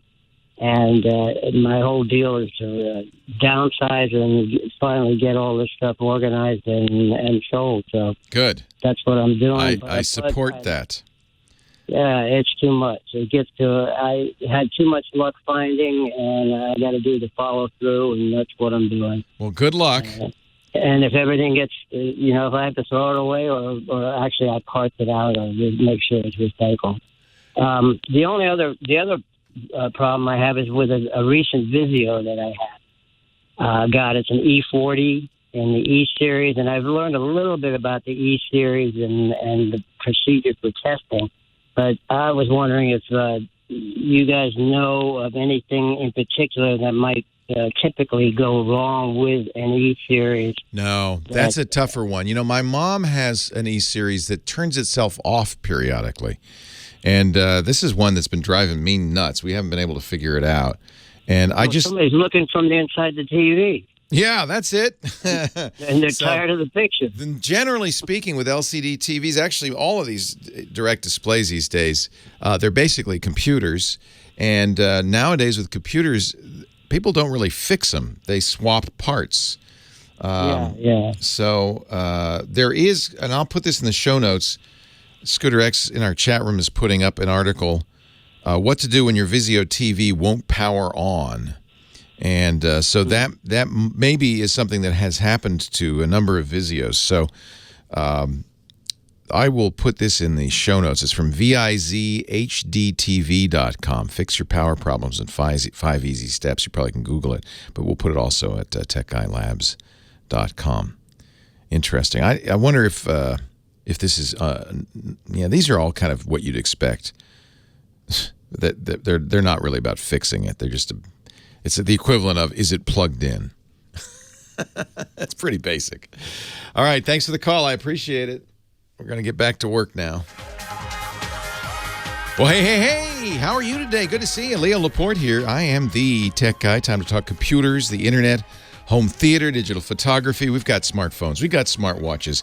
We've got augmented reality, virtual reality, even real reality. I mean, I am set. The phone number, 8888-ASK-LEO, 888-827-5536. That's toll-free from anywhere in the U.S. or Canada. If you're outside that area, you can still call. Don't worry. Just use your Skype out or something like that, and you can reach the number because it's toll-free, 8888-ASK-LEO. You can also visit our website. That's where I put lots of information. I don't do it. James DeRuvo does it. Our team does it. But you don't have to sign up or pay anything to get there. It's just go to the web, techguylabs.com. And if you hear something on the show and you want to know more, that's the place to go. And if you want to say something, you can leave a comment there, too. Much more effective than yelling at the radio. To Buffalo, New York we go. Gary, have you had your first snowfall yet in Buffalo? No, it got quite cold the other day, but it's beautiful today. 6 degrees, sunshine. I love upper New York State. It's gorgeous up there. Let me first make a quick comment about the Spot and the Garmin you were talking about. Okay, good. Alternative that I prefer is the PLB, the Personal Locator Beacon. They sell for about $200 to $400. There's all different versions of them. I buy one that's about $225, Mercado. Use it for hiking. The nice thing about it is it operates the government satellites. When you hit it, the government gets it. There's no subscription fees. The battery lasts about 5 years. You can even have the battery replaced for about half that price if you want.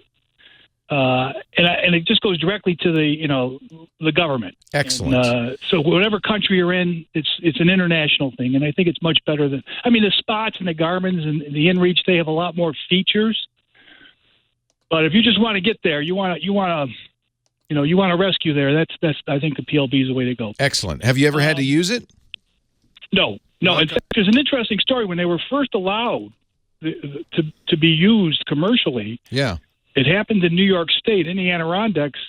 A person used it in an appropriate circumstance in November. He got caught in a snowstorm in a canoe. He had canoed into an area to camp, and the snowstorm came in. He couldn't get out. He used it, and the Department of Environmental Conservation was big to-do about it. This was great. This shows how good these things are. We saved this guy's life. A month later, he went back to get his canoe, and there was a slight snowstorm, and it wasn't enough to justify using it, but he used it anyway, and they arrested him and charged him. Yeah, so only use it if you need it, my friends. Yeah, so he was the first person to use it and the first person to get charged for using it improperly. Wow. He said, this worked great. I got to do this again. Got a free ride home. Okay, so don't use it in vain. PLB, Personal Locator Beacon. Thank you, because I was, as I said, I'm not exactly an adventurer. Going to IHOP is the most adventurous I get. So I don't know anything about these, but I'm glad somebody who does have some experience. Yeah, but the Spot's an excellent product if you want all the other features. I forgot to mention there is a subscription fee, and that is something to consider. Yeah, there is a subscription fee. It's not the PLB though. That's once you buy it, you register it. You just register it with the government, and you're fine. Your tax dollars already paid. That's right, and it's international. So nice. Wherever you are in the world, it works. That's a good idea to get one of those. That's great. Just as an extra thing to have around, just in case.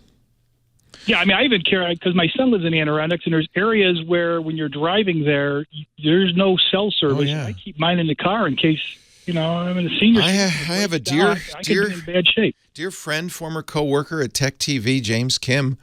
He and his family were this was the earlier days of GPS. Were following a GPS device. It took them, unfortunately, onto a fire road in the mountains. Got snowed in, couldn't get out, and they were stuck there for days, living off snack food. They had little kids, burning tires to stay warm. Eventually, he said, "I gotta go for help." He tried to hike to safety. He froze to death. He died. The family was rescued later. Wonderful guy, very sad. And had they had a PLB, none of that would have been necessary. Oh, absolutely. Would have saved them within 12 hours. Yep. Okay, so my question. I've been an AT&T customer for a long time, but I'm thinking of moving to Project Fi. In fact, I bought a couple of Moto X's when Amazon had their sale earlier this year, and I've got one on Project Fi, so I'm experimenting with it. One of the problems I've had, though, I had two things I wanted to solve. One was using a program of some sort that would would reject calls from particular area codes, because I get a lot of robocalls. It's a nightmare. Now, of course, a lot of these robocalls come from your area code, which is even more frustrating. Yeah, that is. But at least I wanted to get rid of the other one. And I found a program that does that. It works fine. Actually, it's interesting. Google's building is into Android. It's available on the new Pixel 3, and it will be available on all. If you're going to get Google Fi, you'll be getting a Google phone, probably. All the phones that support Fi will have this. It's not carrier-based, in-phone rejection that allow you get a call, send it straight to voicemail, or request that they identify themselves. I think every phone will have this soon. Robocalls are really the bane of smartphones now. Almost all my calls are robocalls. Yep, and that's what in fact I talked to Project Fi about it, and they said no, there's no way to do that currently. And I think some carriers will. I think you can go to the AT&T and say, at least you can say block this number. But I don't know if blocking an area code is kind of extreme. But I know what you mean. There's certain area codes there's no one I know there. One of the things, if you use Google Voice, you can. Google Voice has some fairly sophisticated features. I don't know if you can block area codes, but what you can do is say, if they're not in my contact list, I want them to identify themselves before my phone even rings, and that gets rid of all robocalls, because robocalls can't identify themselves. The program I found was called Prefixer. And okay. like $2. So you can block individual prefixes. Yes. Nice. So you can block, 1502, nice. And then anything that follows that. So we're going to see a lot more of this stuff. It's just I'm on every do not call registry, and it does no good because they're all out of the country. They're all illegal. The other thing Prefixer solved for me, and that's actually how I found it at first, but here's the problem. When I'm using my Fi phone, with my AT&T phone, if I have a local number, particularly if someone calls me and they leave a phone message and they leave their 7-digit phone number in the message, whether I get Umail or Google Voice, it has that link with the 7 digits. You just tap it. Press it, and it calls it. Well, with Project Fi, if my phone is using the Sprint service, it defaults to a New Jersey area code. What? It calls people in New Jersey, and they're getting upset with me. What? If I dial a 7-digit number, my Project Fi phone, when it's on Sprint, will add the New Jersey area code before the 7 digits and send it there. That's weird. I've never experienced that, but we don't have very good Sprint service. I was on the phone with Project 5 for an hour. They know about it, or is it something unique to you? No, they know about it, and they say you should always dial 10 digits. And that's, a habit I probably got to get into, but it messes up when you get that. Yeah, because that's a real nice feature, to be able to just tap the number in the message and it'll call back. So Prefixer fixes that. It fixes that problem. But then I thought, why don't I just find a way to stay on T-Mobile when T-Mobile is available? Because I'm finding that, like in my house, both of them are. Sprint and T-Mobile both work fine. I got to run, so I'll give you the quick answer to this. One of the nice things about Fi is it uses U.S. Cellular, T-Mobile, and Sprint and switches between them, and Wi-Fi, and switches between them depending on which is better. And normally you would want to let it do that, but if you have a situation like this, there is a program that I really like called Signal Spy that will let you do that. It'll let you choose the network. It'll let you see what network you're on. I don't recommend this. Normally you want to let Fi do its thing. I've heard, too, that there are codes, dialer codes, that might work to do this, too. So Signal Spy has that built in. So that might be something else to check out, that you can just dial a code while you're home, say, and you've got a good, strong T-Mobile signal, and say, don't give me the Sprint calls, please. Signal Spy is on the Android store. 8888 Ask Leo, the phone number. We will go back to the phones and take more of your calls in just a bit. I am Leo Laporte, the Tech Guy. The Tech Guy podcast brought to you by Lastpass. Lastpass locks up our valuables. The most valuable thing I've got these days in my business is actually the passwords, right? The passwords to our servers, our bank accounts, our books. Unfortunately, if you're a business, you've got to give those passwords to your employees. And I saw some research that said more than half of all employees share passwords, not just with other employees, but with everybody. You don't want that. You want LastPass. LastPass Enterprise protects our passwords. I can share them with employees without actually giving them access to the password. Or I can, if I want. I can let them change it or not. You've got complete control. In fact, over 100 policies that control your passwords and keep your secret stuff secret. You can say, for instance, and we do this, all employees have to use two-factor authentication to log into LastPass. You can use the LastPass Authenticator app, which is awesome, and it's not even 6 digits. It just pops up a button on their phone that says, I see you're logging into the bank account. Is that really you? That's so fantastic for security. We have resets. If somebody forgets their password, and that happens surprisingly often to their LastPass vault, that's okay. We can reset it. No big deal. I store everything in there, not just passwords, SSH keys, driver's license information, social security information. I even put my passwords in LastPass because I know LastPass is safe. That vault is encrypted. It's only decrypted on the device. LastPass doesn't even have access to the contents. Only I do. And by the way, LastPass works everywhere I do, even Linux. And that's one of the reasons we use LastPass, because I need it to work on Windows, on Mac, on Linux, on Android, on iOS. They've got browser plugins for every single browser. And on iOS 12 now, autofill has been enabled. This is a feature LastPass was waiting for Apple to support, and they do. So now when I'm logging into an app even on my smartphone, if you have an Android Oreo or iOS 12, it'll autofill it if I want, which is fantastic. In fact, it's why I put LastPass. The first thing I put whenever I get a new computer or a new phone, first thing that goes on there is LastPass, because then I can log in all those apps. I can set them all up that much faster. LastPass has a password generator built in.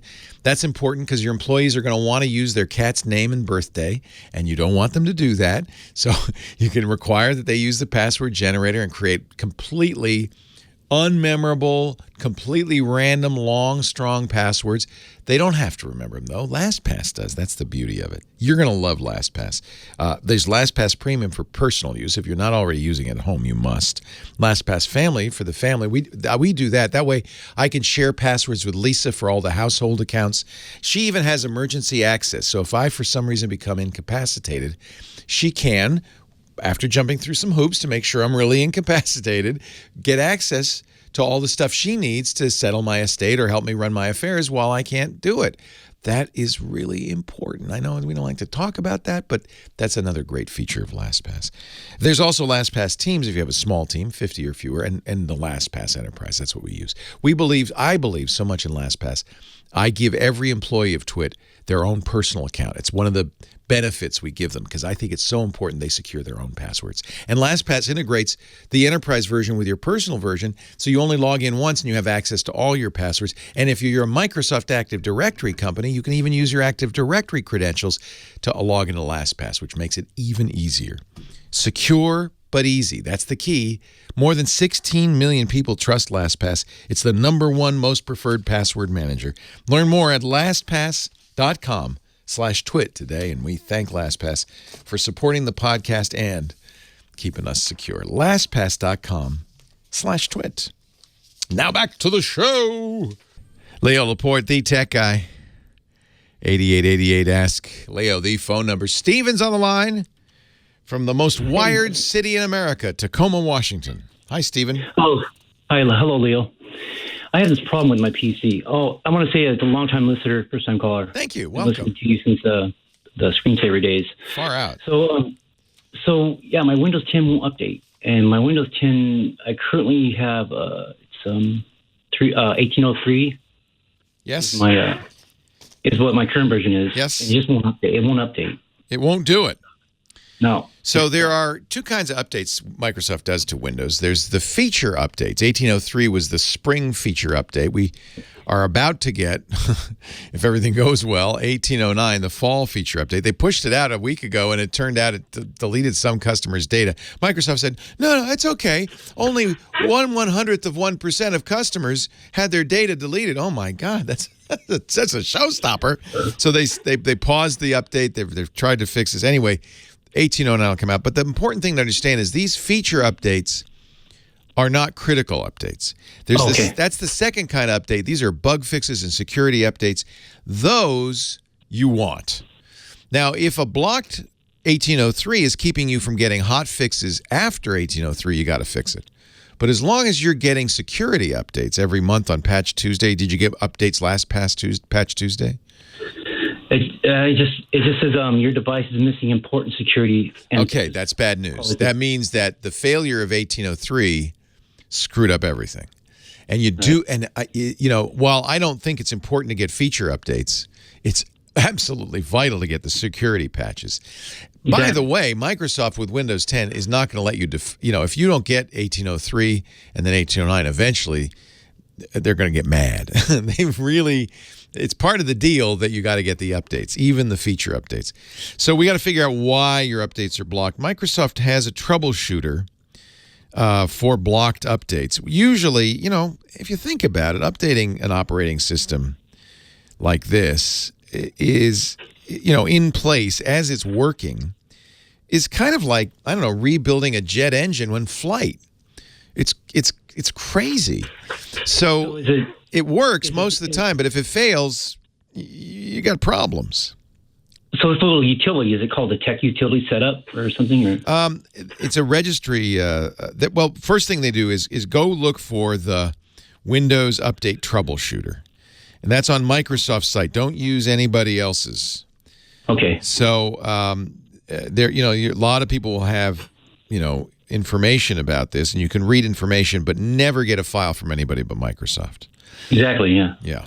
So there are a lot of, the reason I say this instead of saying, here's what you do, is there are a lot of reasons it can fail, unfortunately. And when it fails, if it's sticking, if the rest of the updates are paused because of it, you really gotta fix it.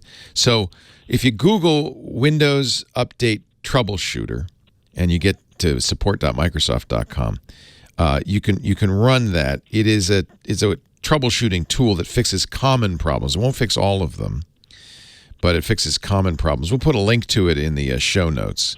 But don't get it from somebody else. Get it from Microsoft. I have Googled this error. I Googled the error. It gives me an error of 0 x 800 whatever, and then I Googled that and it brought me to a wiki page. Okay. And then it gave me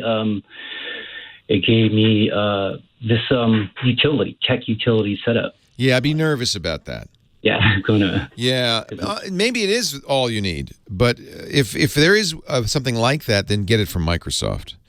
There are lots of there are lots of little things that can go wrong, and it could very well be that some nice person has written a tool. The problem, of course, is if you're downloading a program from a site unknown, even if that wiki is legit, which I'm sure it is, it's a wiki. Somebody could go in there and say, I'm just going to change that link to my special hacking tool. So you really don't want to do that. Get it from Microsoft, or as I said, if you Google the Troubleshooter, they have a registry fixed Troubleshooter, and then they do have a program that'll run. But get it fixed, and it may be, sometimes it may be, you got to do something more draconian like reinstall Windows. Most cases you don't, but if it does in fact require that, it's worth it, because you're really at risk if you're going on the internet with an unpatched version of Windows these days. It's just too dangerous. The issue is, of course, in order for a bad guy to get on your system, he's got to get you to run a program. He's got to get you to agree to something, and that's hard. It's maybe not as hard as it ought to be, but it takes you have to scare somebody or trick somebody to do it. But there's a little loophole here. Bad guys are always looking for flaws, security issues, not just with the operating system, but with browsers and anything that goes online. Things like the Adobe Reader, or Adobe Flash. These are well-known issues. So in the past, they've all been patched, but if you're not doing the patches, you might still be, vulnerable to this.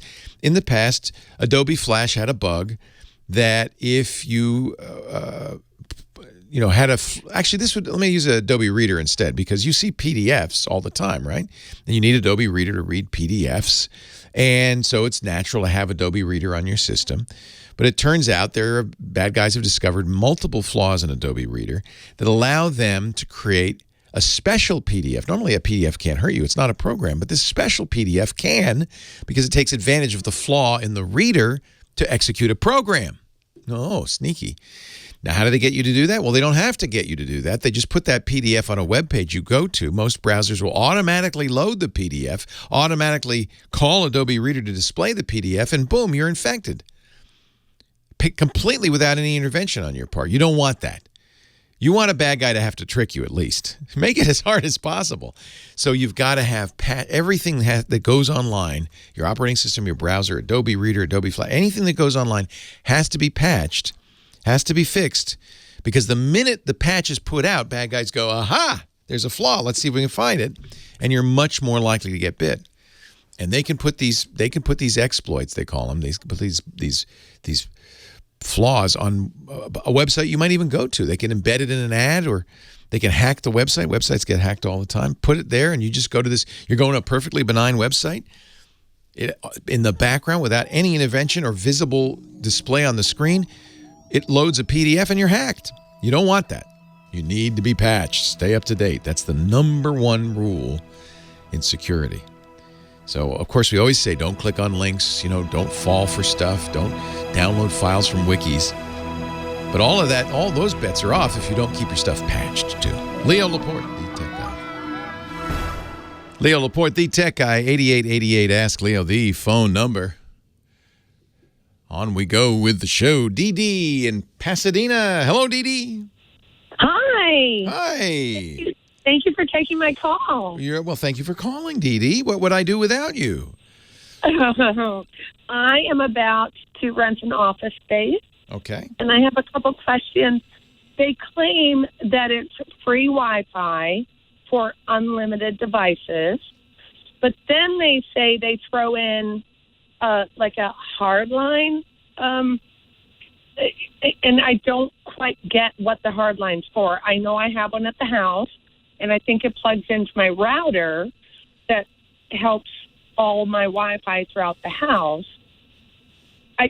What's the hard line for? Is it faster speed? Do I really need it?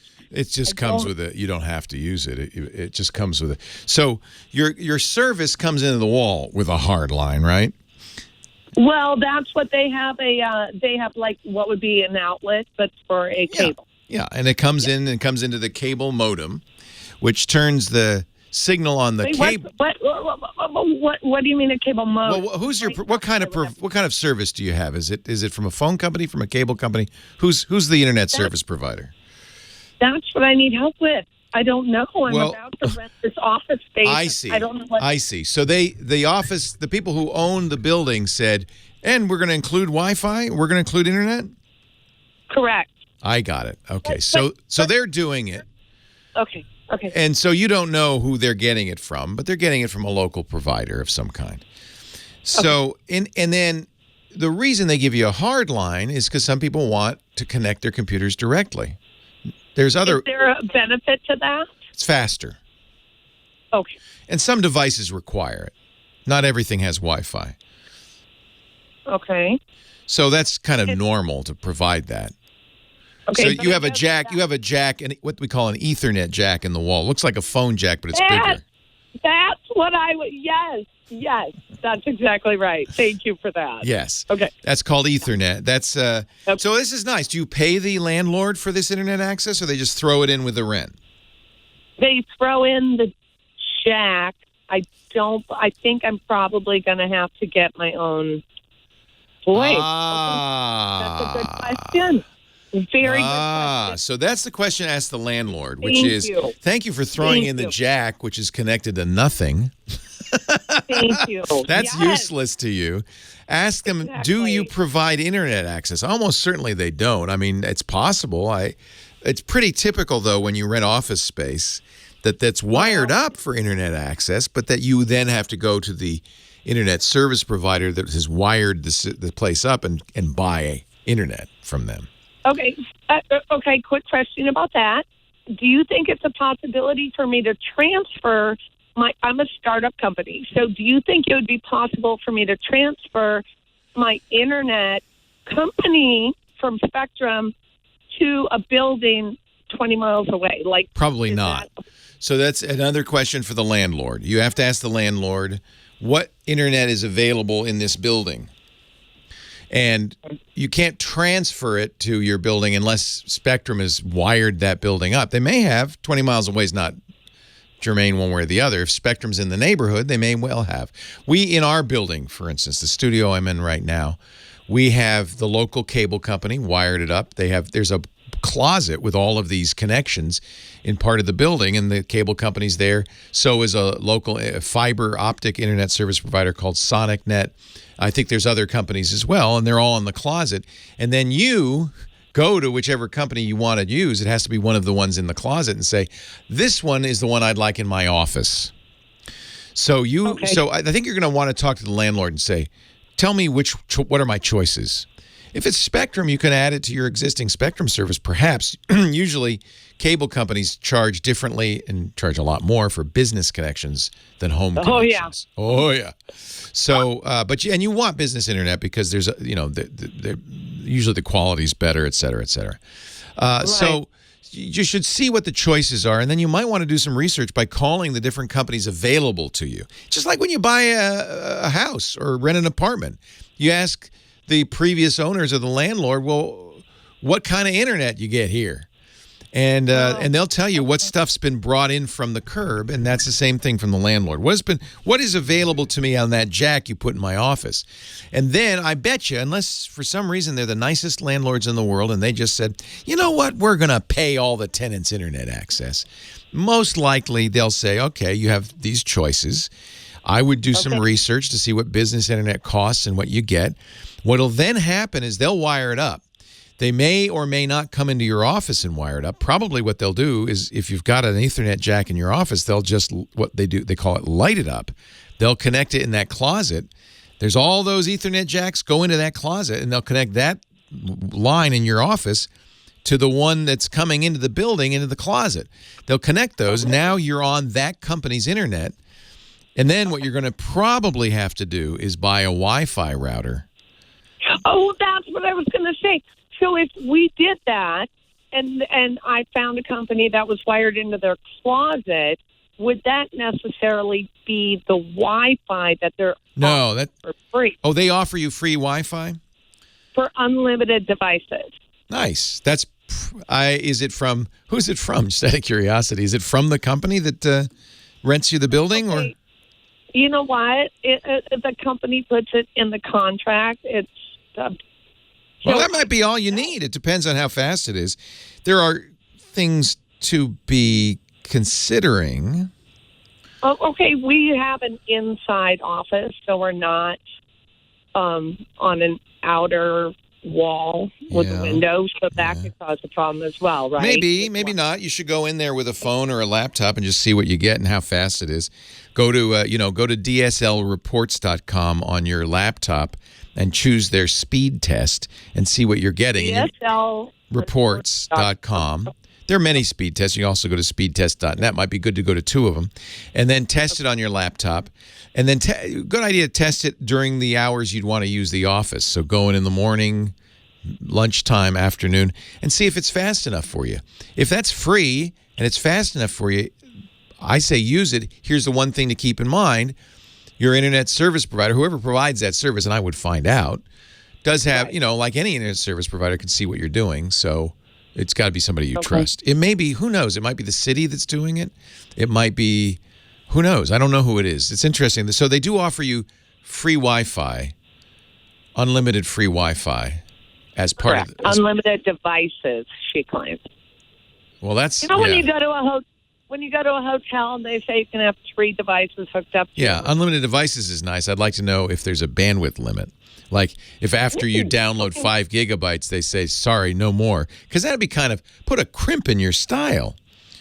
Okay, so at any given point, there may be 2 people in the room with a phone. Bandwidth, can you tell me about that really quick? Like, what's the max? What's the fastest? Well, you should ask whoever's providing that free Wi-Fi what their speeds are. They'll always tell you max, which doesn't mean they're guaranteeing that speed. That's the max. Usually you're going to get less than that, right? Because, everybody lies. And so nobody's ever going to say, well, typically you're going to get 12 megabits. They're going to say up to 40 megabits. So that's not very helpful. That's why I tell you, get the speed test in there and see what you're actually getting, not what they told you you're getting. Ask them if there are any bandwidth caps. If they, for instance, as phone companies do, if they slow it down after you use a certain amount in the month. If they say, no, unlimited bandwidth, unlimited devices, that's good. Maybe you don't need to buy internet access, but you'll have to test that. You can... I mean, look, this is the cost of doing business is internet access these days. So, it's something to keep in mind. But if you're given it to you for free and it's good quality, that sounds good. Unless your business runs on the internet, then you might want to pay for your own. Leo Laporte, the tech guy.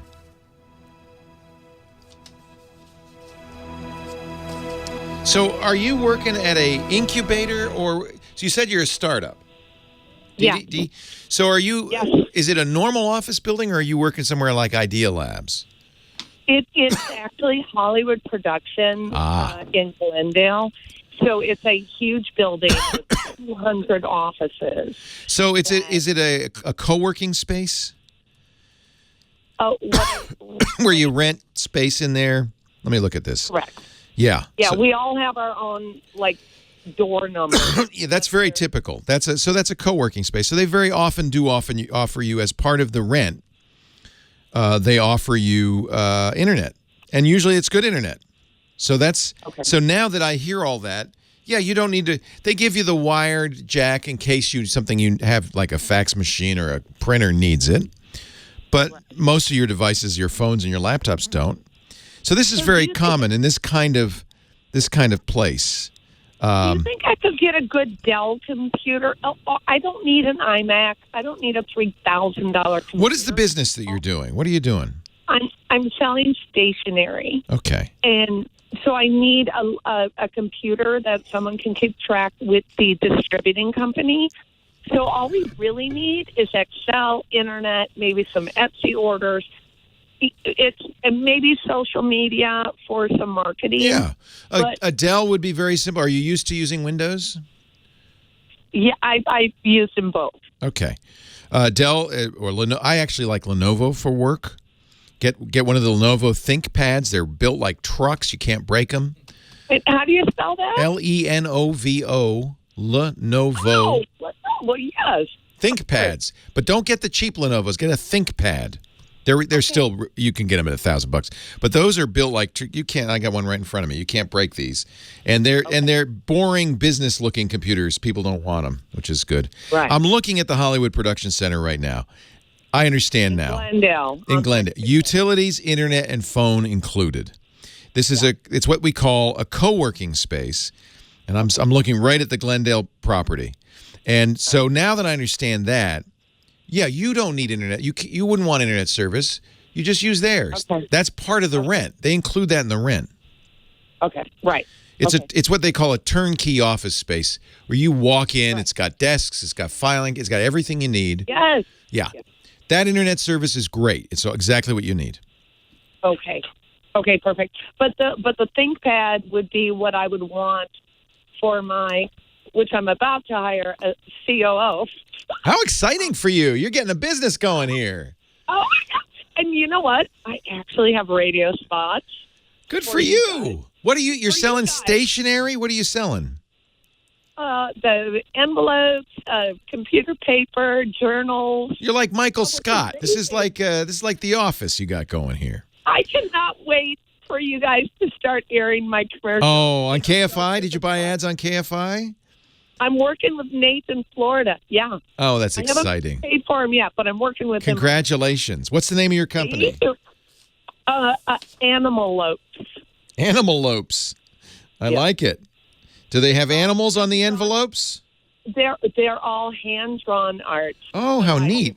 Are you the artist, Dee Dee? Yes. Oh, all right. I'm going to give you a big plug when we come back. Oh, my God. And you know what? Is there any way that I could, reach out to you? Yeah, send me an email, leo@leoville.com. Now, do you have a website? Do you have a website, Dee Dee? We do, but not really. I'm working on that. You're on Etsy right now. I'm on Etsy right now, but you know what? Did you pull it up right now? Oh, of course. Our chat room is very good. They do background research on all our callers. So funny. Yeah, that's me. But you know what? I have a presentation going to PetSmart. Good luck. Hey, I got to run, but good luck, Dee Dee. Okay. Thanks. Thank you, Leo. Okay. All right, I did a little more digging with Dee Dee. Now I understand. Leo Laporte going to do a little getting down. Get down. The tech guy.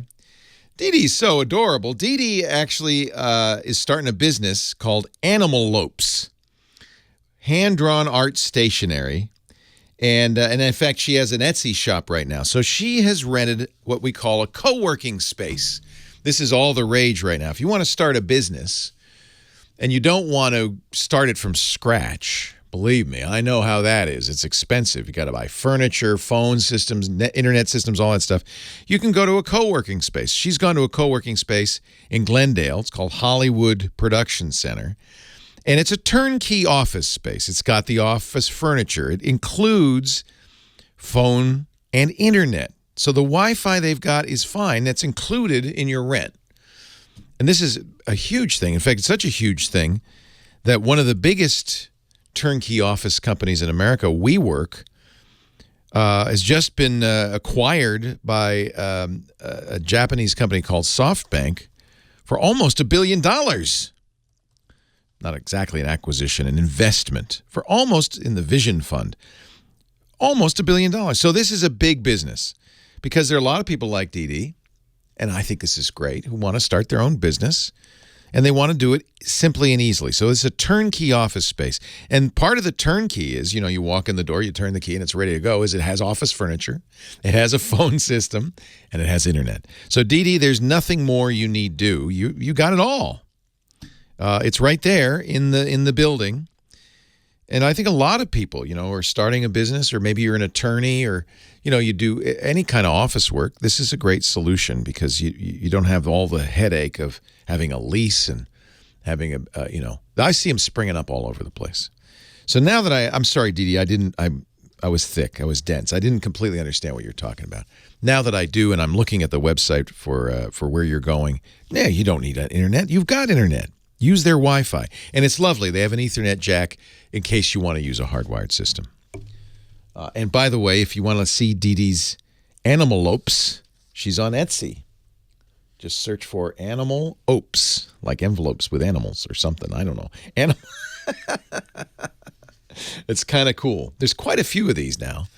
And the fact that the SoftBank Vision Fund is going to put, it's a $100 billion fund, but they're going to put a ton of money, as much as, this is hard to believe, $20 billion. I kind of understated it, didn't I? As much as $20 billion into WeWork, which is essentially that, turnkey office space. Wow. I guess I'm in the wrong business. The SoftBank Vision Fund was created by this big Japanese company, SoftBank, run by Masayoshi Son, who's considered a genius investor.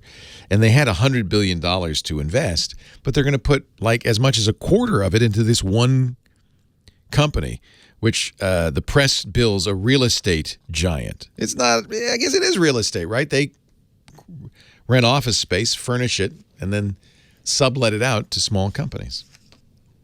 It's a big business. Kathy, Akron, Ohio, you're next. Hi, Kathy. Leo Laporte, the tech guy. Hi, Leo. I'm excited you're taking my call. Thank you. It's my pleasure. Thanks for calling. I've been wanting to talk to you for a while. I have a small private hobby where I collect landscape photos, and I would really like to find a way to use my television as my digital frame. Oh, how nice. And because digital frames are usually kind of small. And yeah, let's have it on the big screen. The pictures bounce out, but I don't know how to do that. You know, it's funny because almost all now these internet-connected TV devices like the Roku and the Apple TV have screensavers that are often landscapes. Apple TV has a beautiful one. It's a slow-motion landscapes. So they're moving because they're screensavers. You know, I saw that on a TV yesterday. It's gorgeous, yeah. In a location that I figured it was probably built into the television. But yeah, it comes with the Apple TV. It's awesome. So that would be one way to do it, is to get one of these devices. All of them have a photo capability. So, for instance, the Apple TV, if you use a Macintosh, you'd upload your landscape pictures to you put them on your Apple Photos, and you could actually have a particular folder, let's call it my special landscape collection, and you'd say to your Apple TV, that's my screensaver. How does it get from my iMac it's to my... magic. No, through iCloud. It's through the internet. And that's the whole point, is that you are now this is not the only way to do it. I'm going to tell you some other ways. But that's one way to do it. And the advantage of that is you can update it without having to do anything. You just put new photos in the folder on your computer. And the way it works is you're using the iCloud photo library. So Apple, the Mac, is uploading all your photos to iCloud. It's cloud storage. It does that now. Yeah. But and what so do I have to add to my television? An Apple TV. It's called the Apple TV. And so the idea is that this is one way. I'm going to finish and tell you some other ways, but it's because this is going to cost you a little money because the Apple TV is a couple $100. But then the Apple TV lets you watch movies and TV and other stuff. You know, the idea is it makes an internet connected TV. So you connect the Apple TV to the internet, and now your TV is connected to the Apple TV, and you've added internet capability to your TV. Many TVs already have this. Does your TV have Netflix on it, for instance? I do. Yeah. I do watch. We can get on and do YouTube videos and stuff on it. Okay, so it does already have internet. You might investigate if your television, look in the menu and see what apps it offers. It might already have a photo app, in which case you'd have to just figure out how to get photos to that photo app. Lots of TVs have slots for photo cards, for SD cards, so that'd be another way to do it, requiring no internet. You copy the photos you want onto an SD card, a little memory card on your Mac, slot it into the TV. You can buy, if your TV doesn't have that, you can buy little add-on devices that do that. An add-on SD card. Yeah, SD card reader onto your TV and USB flash drive. It really depends on the television and the capabilities of the TV. But many TVs can do a slideshow if you put a photo folder in that SD card slot or on the USB port. But again, you'd have to check to make sure yours would do that. The nice thing about the Apple TV is it will work with any TV that has an HDMI port. Roku will do the same thing, but it doesn't use Apple's photo sharing service. You'd use some other one. Amazon has those Amazon Fire TVs use Amazon Photos, and you could put Amazon Photos in your Mac and put the photos in that, and then have them up on your Amazon TV as well. Lots of ways to do this. Because what you want to do is very common. I see my family photos as a screensaver, for instance, on my television. Yeah. Yeah. That would be great, too. So you could do that with Roku, with Apple TV, probably your own existing TV capabilities. There are lots of ways to do it. And you're right. It'd be a great way to use those landscape photos. Excellent. Thank you so much. My pleasure. And if you have an Apple TV, I stopped putting my family photos on there because the normal default screensaver, which they call aerial, is stunning. They have aerial photography in super slow-mo, and it just rotates through everything from the urban landscapes of Dubai to overhead for LAX to the lush jungles of Hawaii. It's kind of like that opening shot of Jurassic Park. You know, I almost want to play the Jurassic Park theme as they zoom down that valley. But they do it very slowly because it's a screensaver and they want to change it, but they don't want to change it dramatically or it draws the eye. So it's just beautiful. And if you have your Apple TV set up with a nice big screen, that's gorgeous. Hey, we're out of time. I hate it when that happens. Will you come back next week? We have lots more to talk about. By then, I'll have the new Google phone. I could talk about that. Thanks to Michael Cozio. He makes that music so great, doesn't he? He's our musical director. He's the guy with the baton and the tails. Thanks to Kim Schaffer for answering the phone. Most of all, thanks to you for joining me. Leo Laporte, the Tech Guy. Have a great Geek Week.